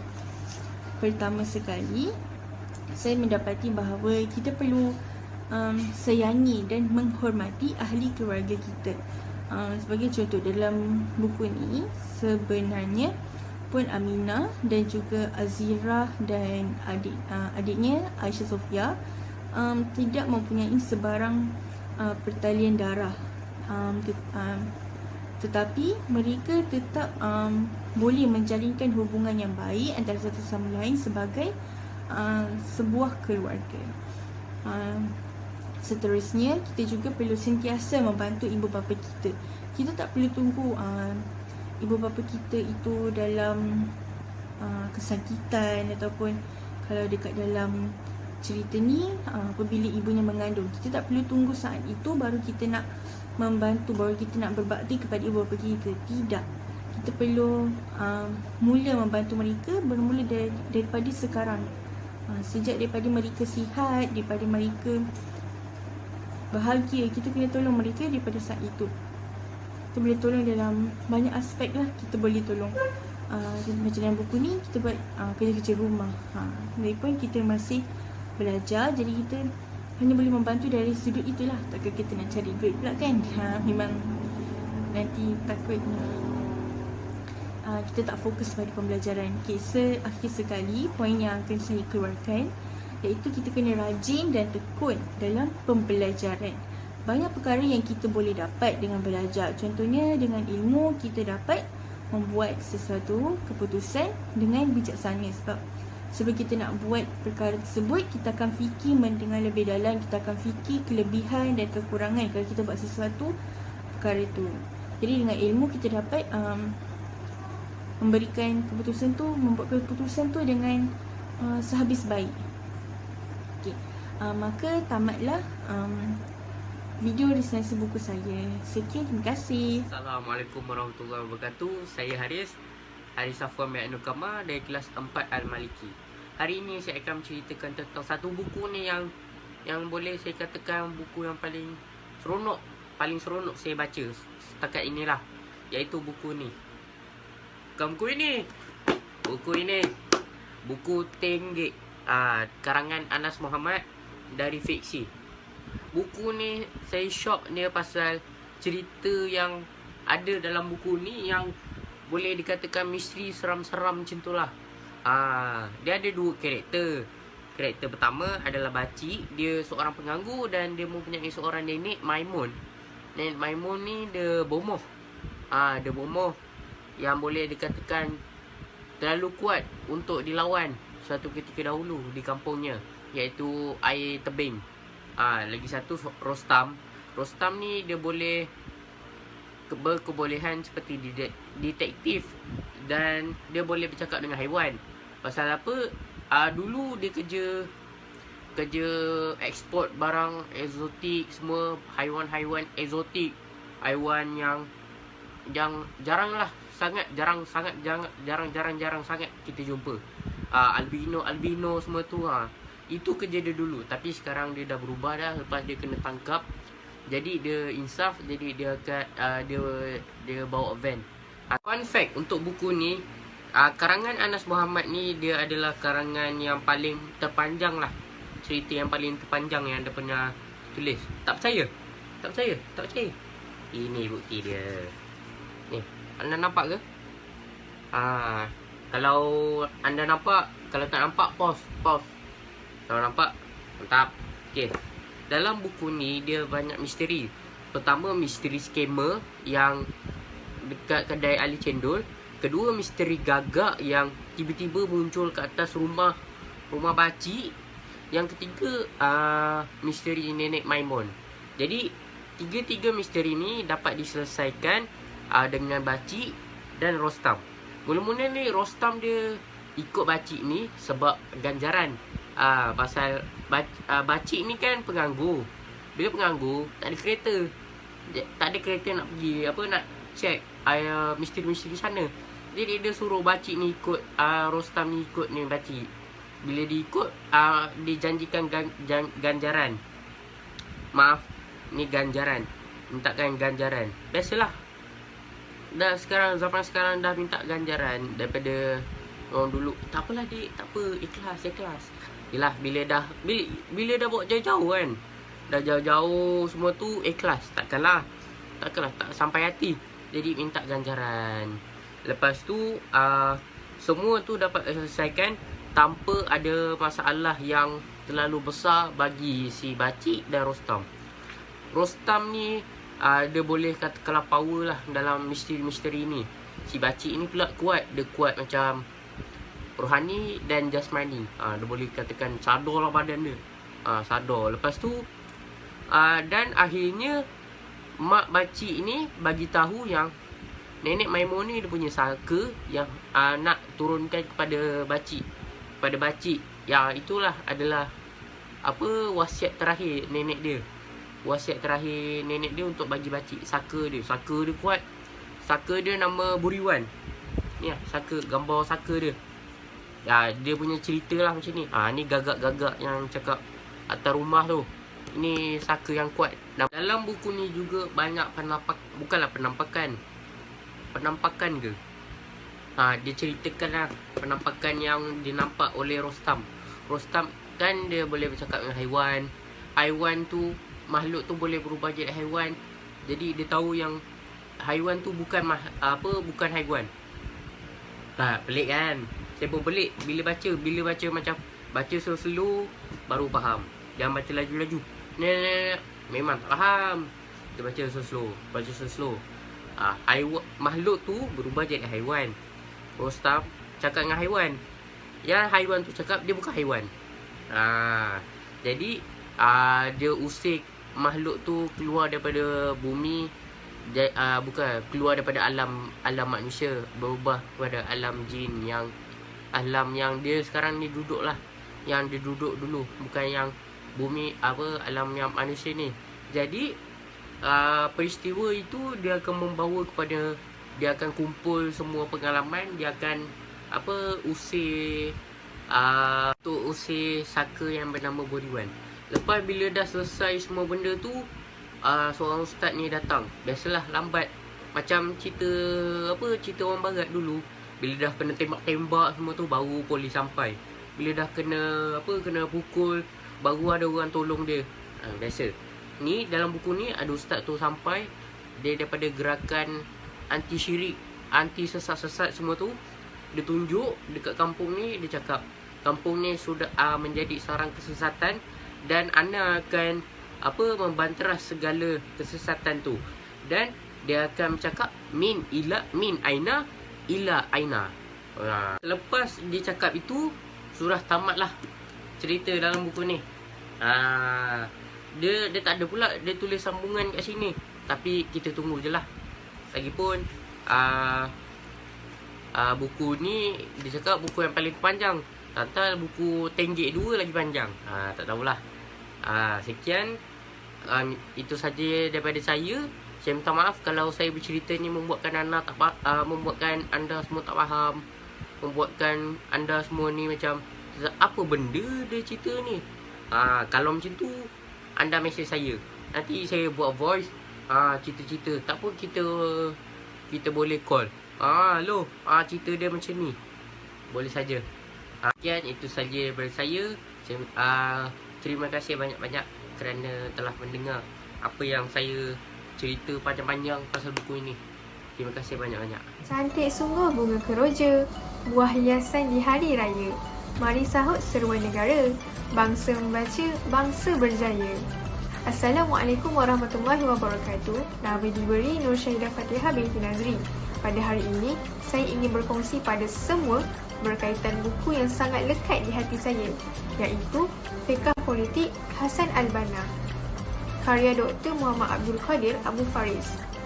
Buku ini menceritakan tentang kebolehan Imam Hasan Al-Banna dalam bidang fikah dan politik.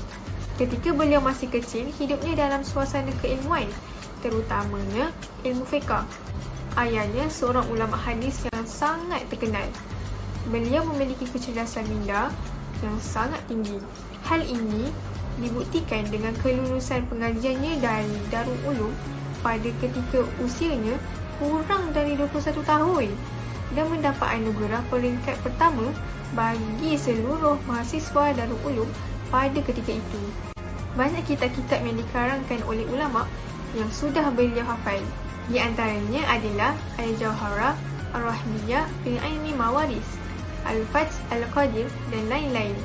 Beliau juga menguasai bidang hukum dan memahami secara mendalam tentang undang-undang dasar konvensional dan buku-buku yang ditulis oleh para ahli hukum.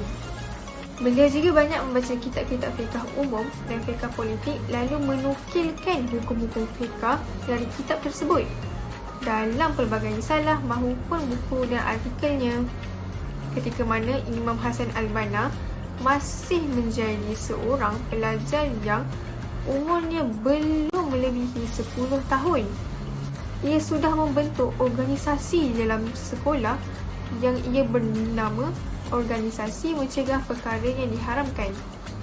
Beliau yang menjadi pemimpin dalam organisasi itu.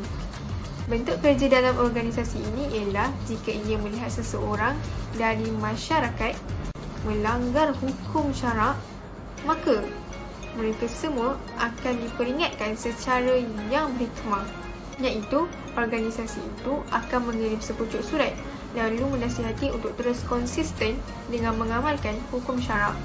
Imam Hasan Al-Banna sangat mengambil berat tentang masalah-masalah yang dihadapi oleh umat Islam dan mengikuti perkembangan hal-hal politik yang berlaku di dalam dunia Islam serta di luar dunia Islam.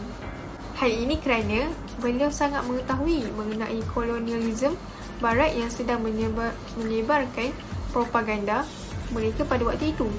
Setelah meneliti tentang perkara tersebut, kemudian beliau akan menjelaskan pandangan-pandangannya terhadap isu tersebut sesuai dengan pandangan syariat.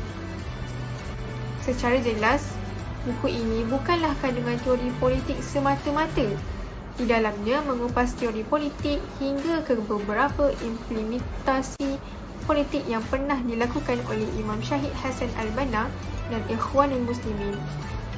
Segala yang dipaparkan secara ringkas dan padat dalam buku ini telah memberikan pemahaman yang jelas tentang politik kepada diri saya. Sampai di sini sahaja serba sedikit perkongsian daripada saya tentang buku Fiqh Hasan Al-Banna. Maafkan saya jika ada tersalah penggunaan bahasa. Yang baik itu datang daripada Allah, yang kurang itu datang daripada diri saya sendiri. Wallahu a'lam. Semoga kita berjumpa lagi. Assalamualaikum warahmatullahi wabarakatuh. Bismillahirrahmanirrahim. Assalamualaikum warahmatullahi wabarakatuh. Nama saya Nur Syahada Aisyah binti Abbas. Hari ini saya ingin kongsikan kepada anda semua resensi sebuah buku yang telah saya baca dan salah satu buku yang memberikan inspirasi kepada saya. Novel ini berjudul Yang Mana Satu. Novel ini mempunyai 527 muka surat. Novel ini juga telah dikarang oleh Emma Maizura dan reka bentuk kulitnya oleh Muhammad Khair Salibi. Novel ini hanyalah rekaan semata-mata dan bergenrekan Malay fiction, juga terkandung pengajaran dan pengetahuan hidup di dalamnya. Novel ini mengisahkan tentang seorang gadis kampung yang bernama Indah, dijaga dan dibesarkan oleh neneknya, memasang niat untuk berhijrah ke Kuala Lumpur dengan misi ingin mencari ibunya yang tidak pernah dia ketahui. Neneknya tidak memberikan keizinan dan melarang untuk Indah pergi ke Kuala Lumpur. Namun, Indah tetap berdegil dan pergi ke Kuala Lumpur senyap-senyap tanpa pengetahuan neneknya. Sebenarnya ada sebab kenapa nenek Indah tidak benarkan Indah pergi ke Kuala Lumpur. Semua ini ada kisah tersirat dan kisah silam. Setibanya di Kuala Lumpur, pelbagai masalah yang menimpa Indah. Antaranya adalah tersalah mencari kerja tanpa mengetahui apa pekerjaan tersebut. Dikejar oleh gangster, juga hampir dilanggar oleh kereta ketika melarikan diri. Dalam mencari cinta pula, Ryan hadir ketika Indah dalam kegelapan. Taburan budi Ryan menyemarakkan perasaannya. Tetapi, apa guna cinta jika antara Indah dan Ryan mempunyai hubungan yang terlarang?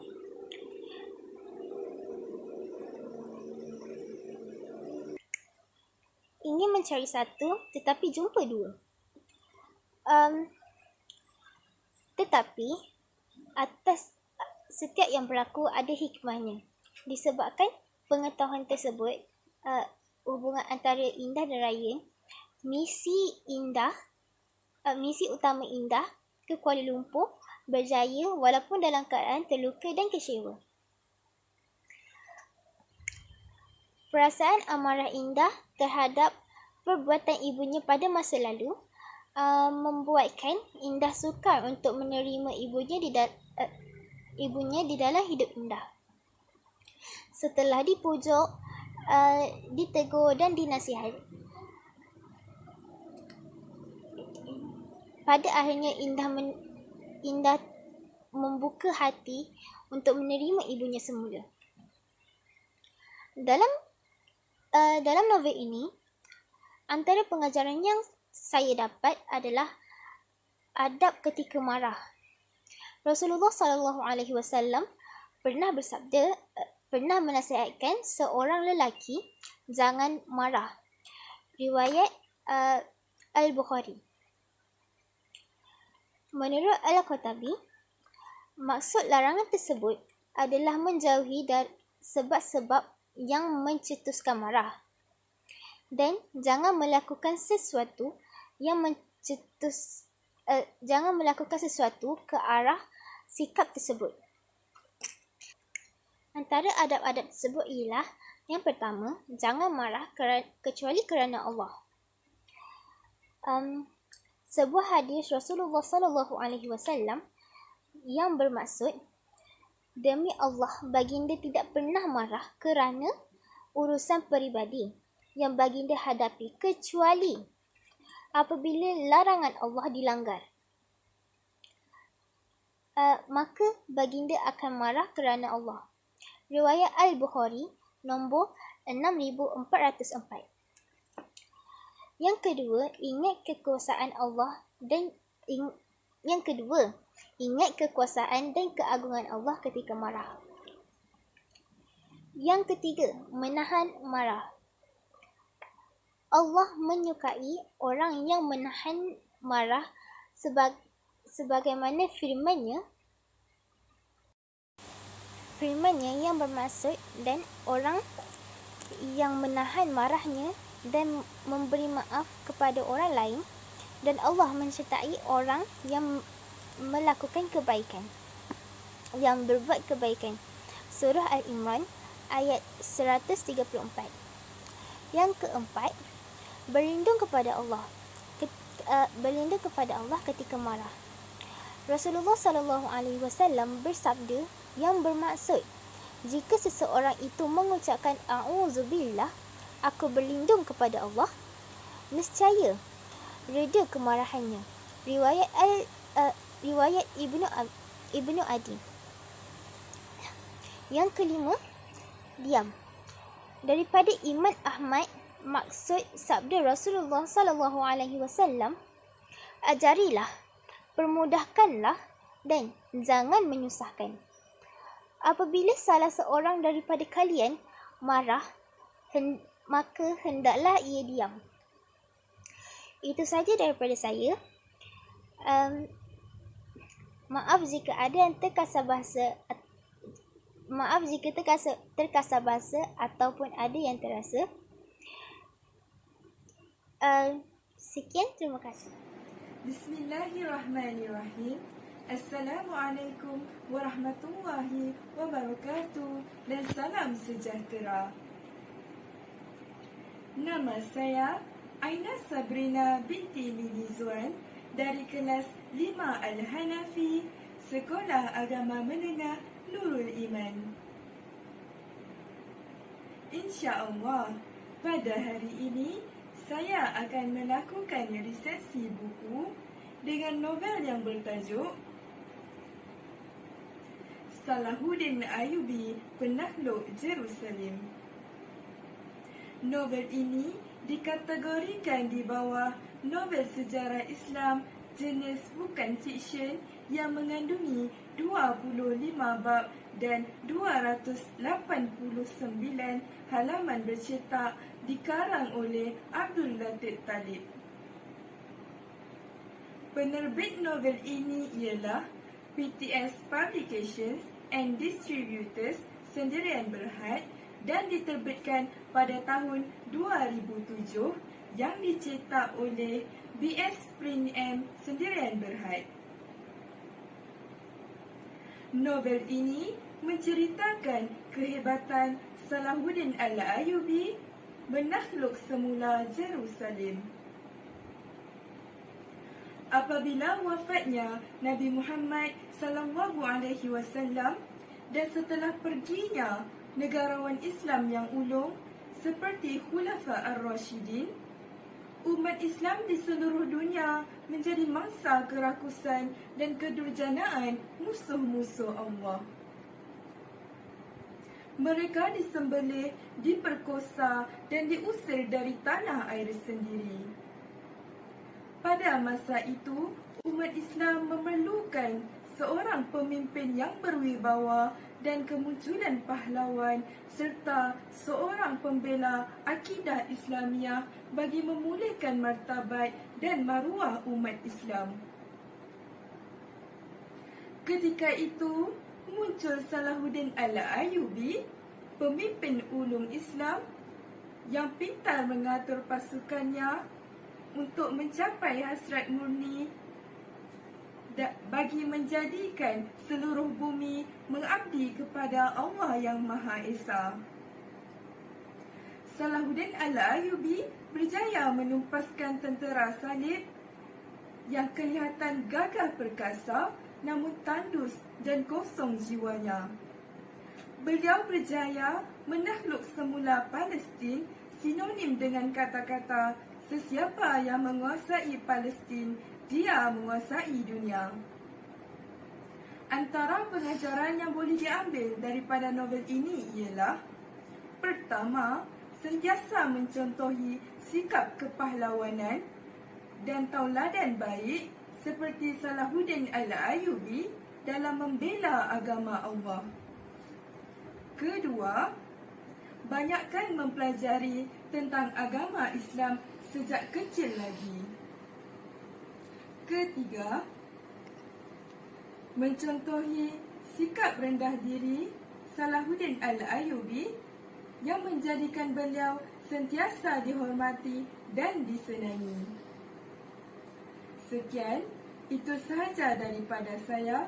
Wabillahi taufiq wal hidayah. Wassalamualaikum warahmatullahi wabarakatuh.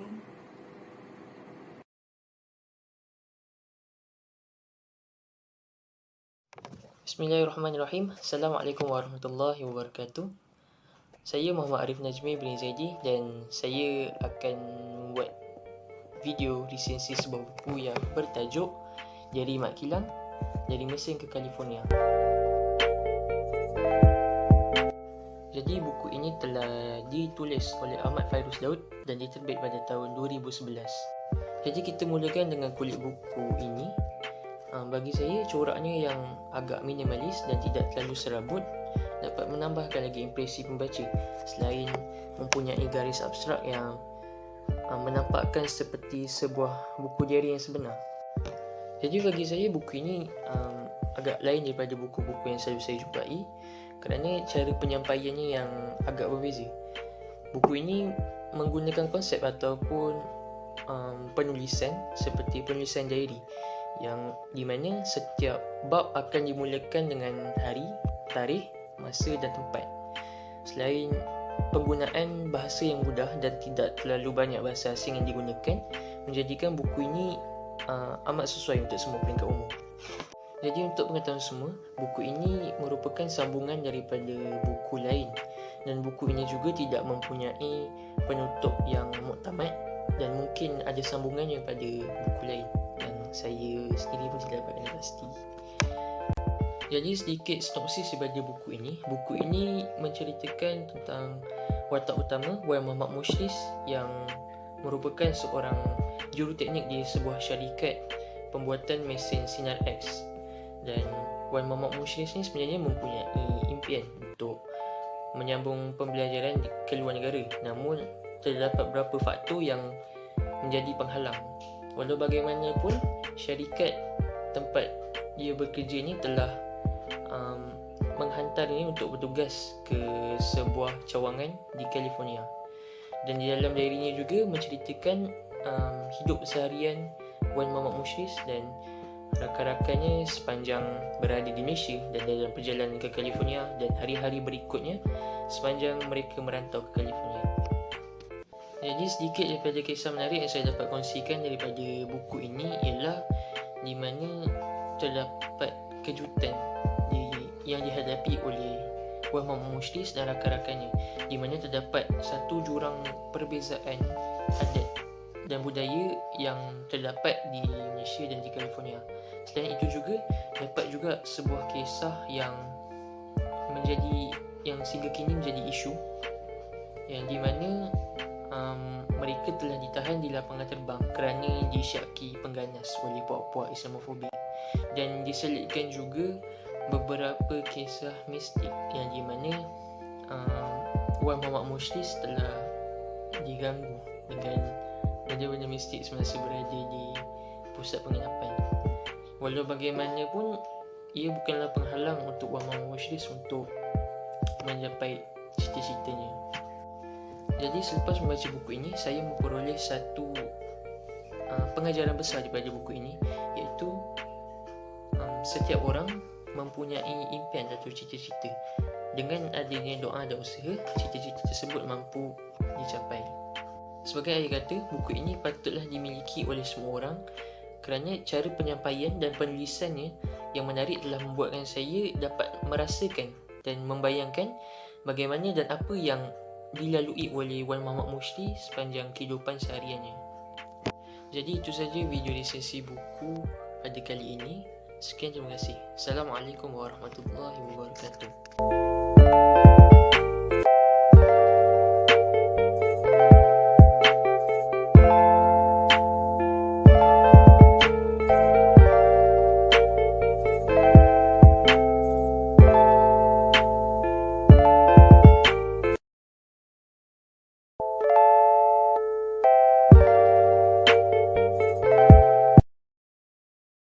Bismillahirrahmanirrahim. Assalamualaikum warahmatullahi wabarakatuh.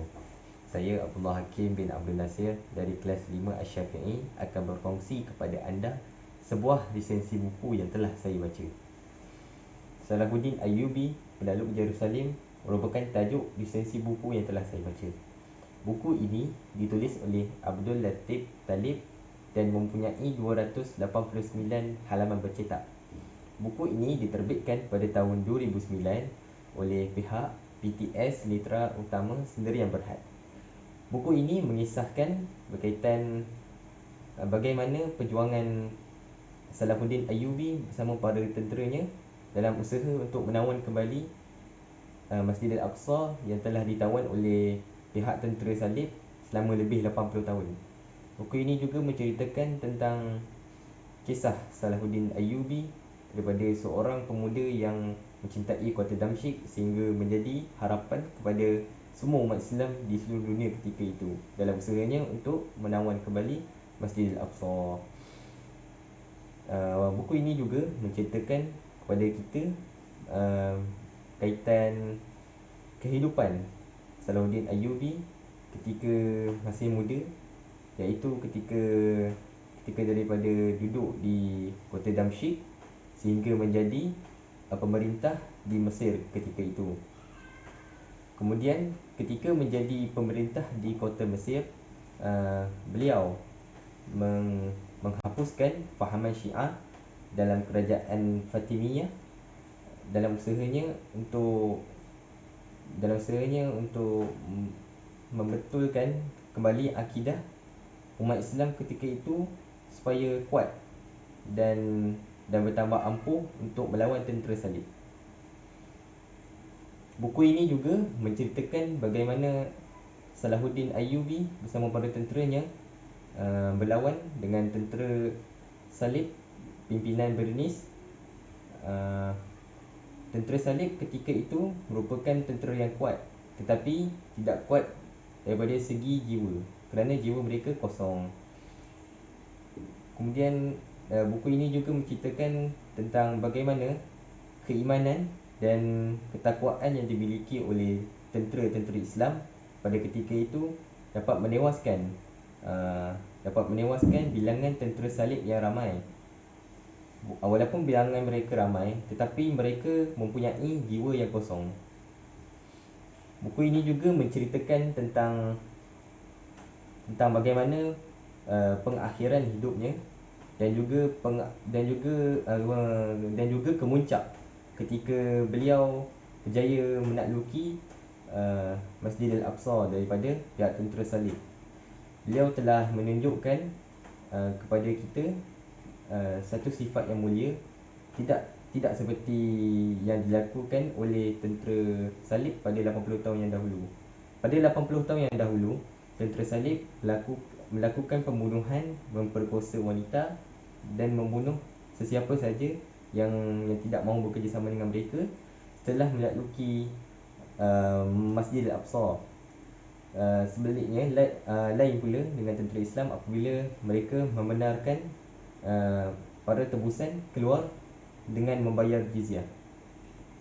Pada saya, buku ini merupakan sebuah buku yang bagus untuk mereka yang meminati sejarah Islam, kerana buku ini menceritakan tentang seorang pahlawan Islam yang cukup masyhur, dan buku ini juga pada saya amat sesuai untuk dibaca oleh semua kategori umur, daripada kanak-kanak hingga ke orang dewasa. Kerana buku ini menerangkan kepada kita berkaitan banyak ilmu yang didapati, dan serba sedikit kita mengetahui sejarah-sejarah tentera salib, dan juga kita mengetahui bagaimana perjalanan Panglima Salahuddin Ayyubi untuk menakluk Masjidil Aqsa. Seterusnya dan akhirnya, buku ini saya sarankan untuk dibaca banyak kali, kerana buku ini merupakan buku yang bagus dan sekurang-kurangnya dapat menambahkan ilmu kita berkaitan dengan Islam. Sekian, terima kasih.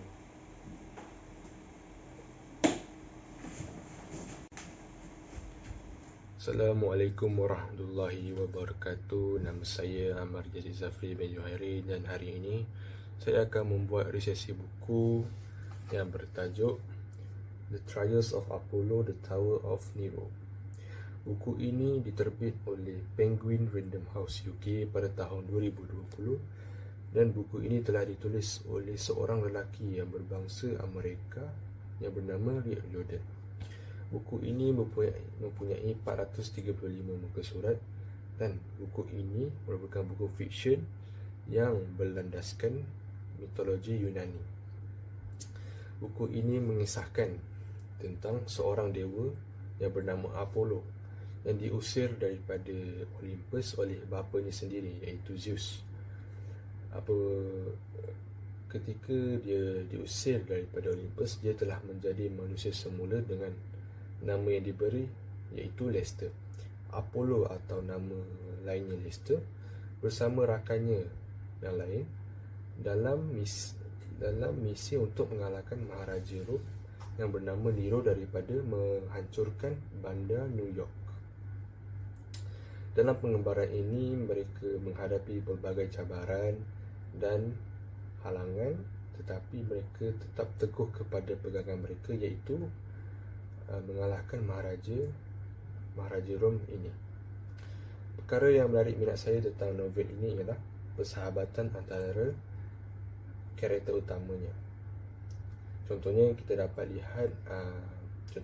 saya dapat lihat ialah persahabatan antara Apollo dengan Meg. Persahabatan mereka ini sangatlah akrab, sehingga kan dalam novel ini menceritakan bahawa Apollo sanggup melawan sehingga titisan darah terakhir semata-mata untuk membebaskan rakannya Meg daripada dibunuh oleh Maharaja Rom itu. Selain itu, saya juga dapat simpulkan bahawa kebijaksanaan mereka dalam menyusun strategi dalam mengalahkan Maharaja Rom ini. Dalam novel ini, dia menceritakan bahawa Apollo telah membuat persetujuan bersama seorang lelaki yang bernama Nico D'Angelo untuk mengalahkan Maharaja tersebut. Pada pengakhiran novel ini, mereka telah berjaya mengalahkan Maharaja Rom tersebut berpunca daripada kepakaran penyusunan strategi oleh Nico D'Angelo. Setelah itu, pada pengakhiran novel ini terdapat perkara yang menarik minat saya juga. Contohnya, apabila Apollo telah menjadi dewa semula dan ketika dia sedang bersiap sedia untuk berjumpa dengan ayahnya Zeus, dia teringat akan kata-kata sahabatnya. Antara kata-katanya ialah, janganlah engkau lupa akan perasaan yang kau rasa apabila kau menjadi manusia. Ketika itulah Apollo terlintas semula kenangan-kenangan dia bersama rakan-rakannya dalam pengembaraan dan perjalanan dalam mengalahkan Maharaja Rom ini.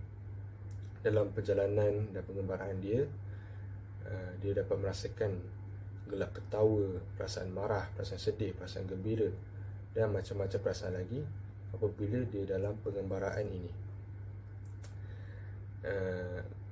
Kesimpulannya, setiap peristiwa dalam ini, contohnya peristiwa yang pertama tadi tentang persahabatan,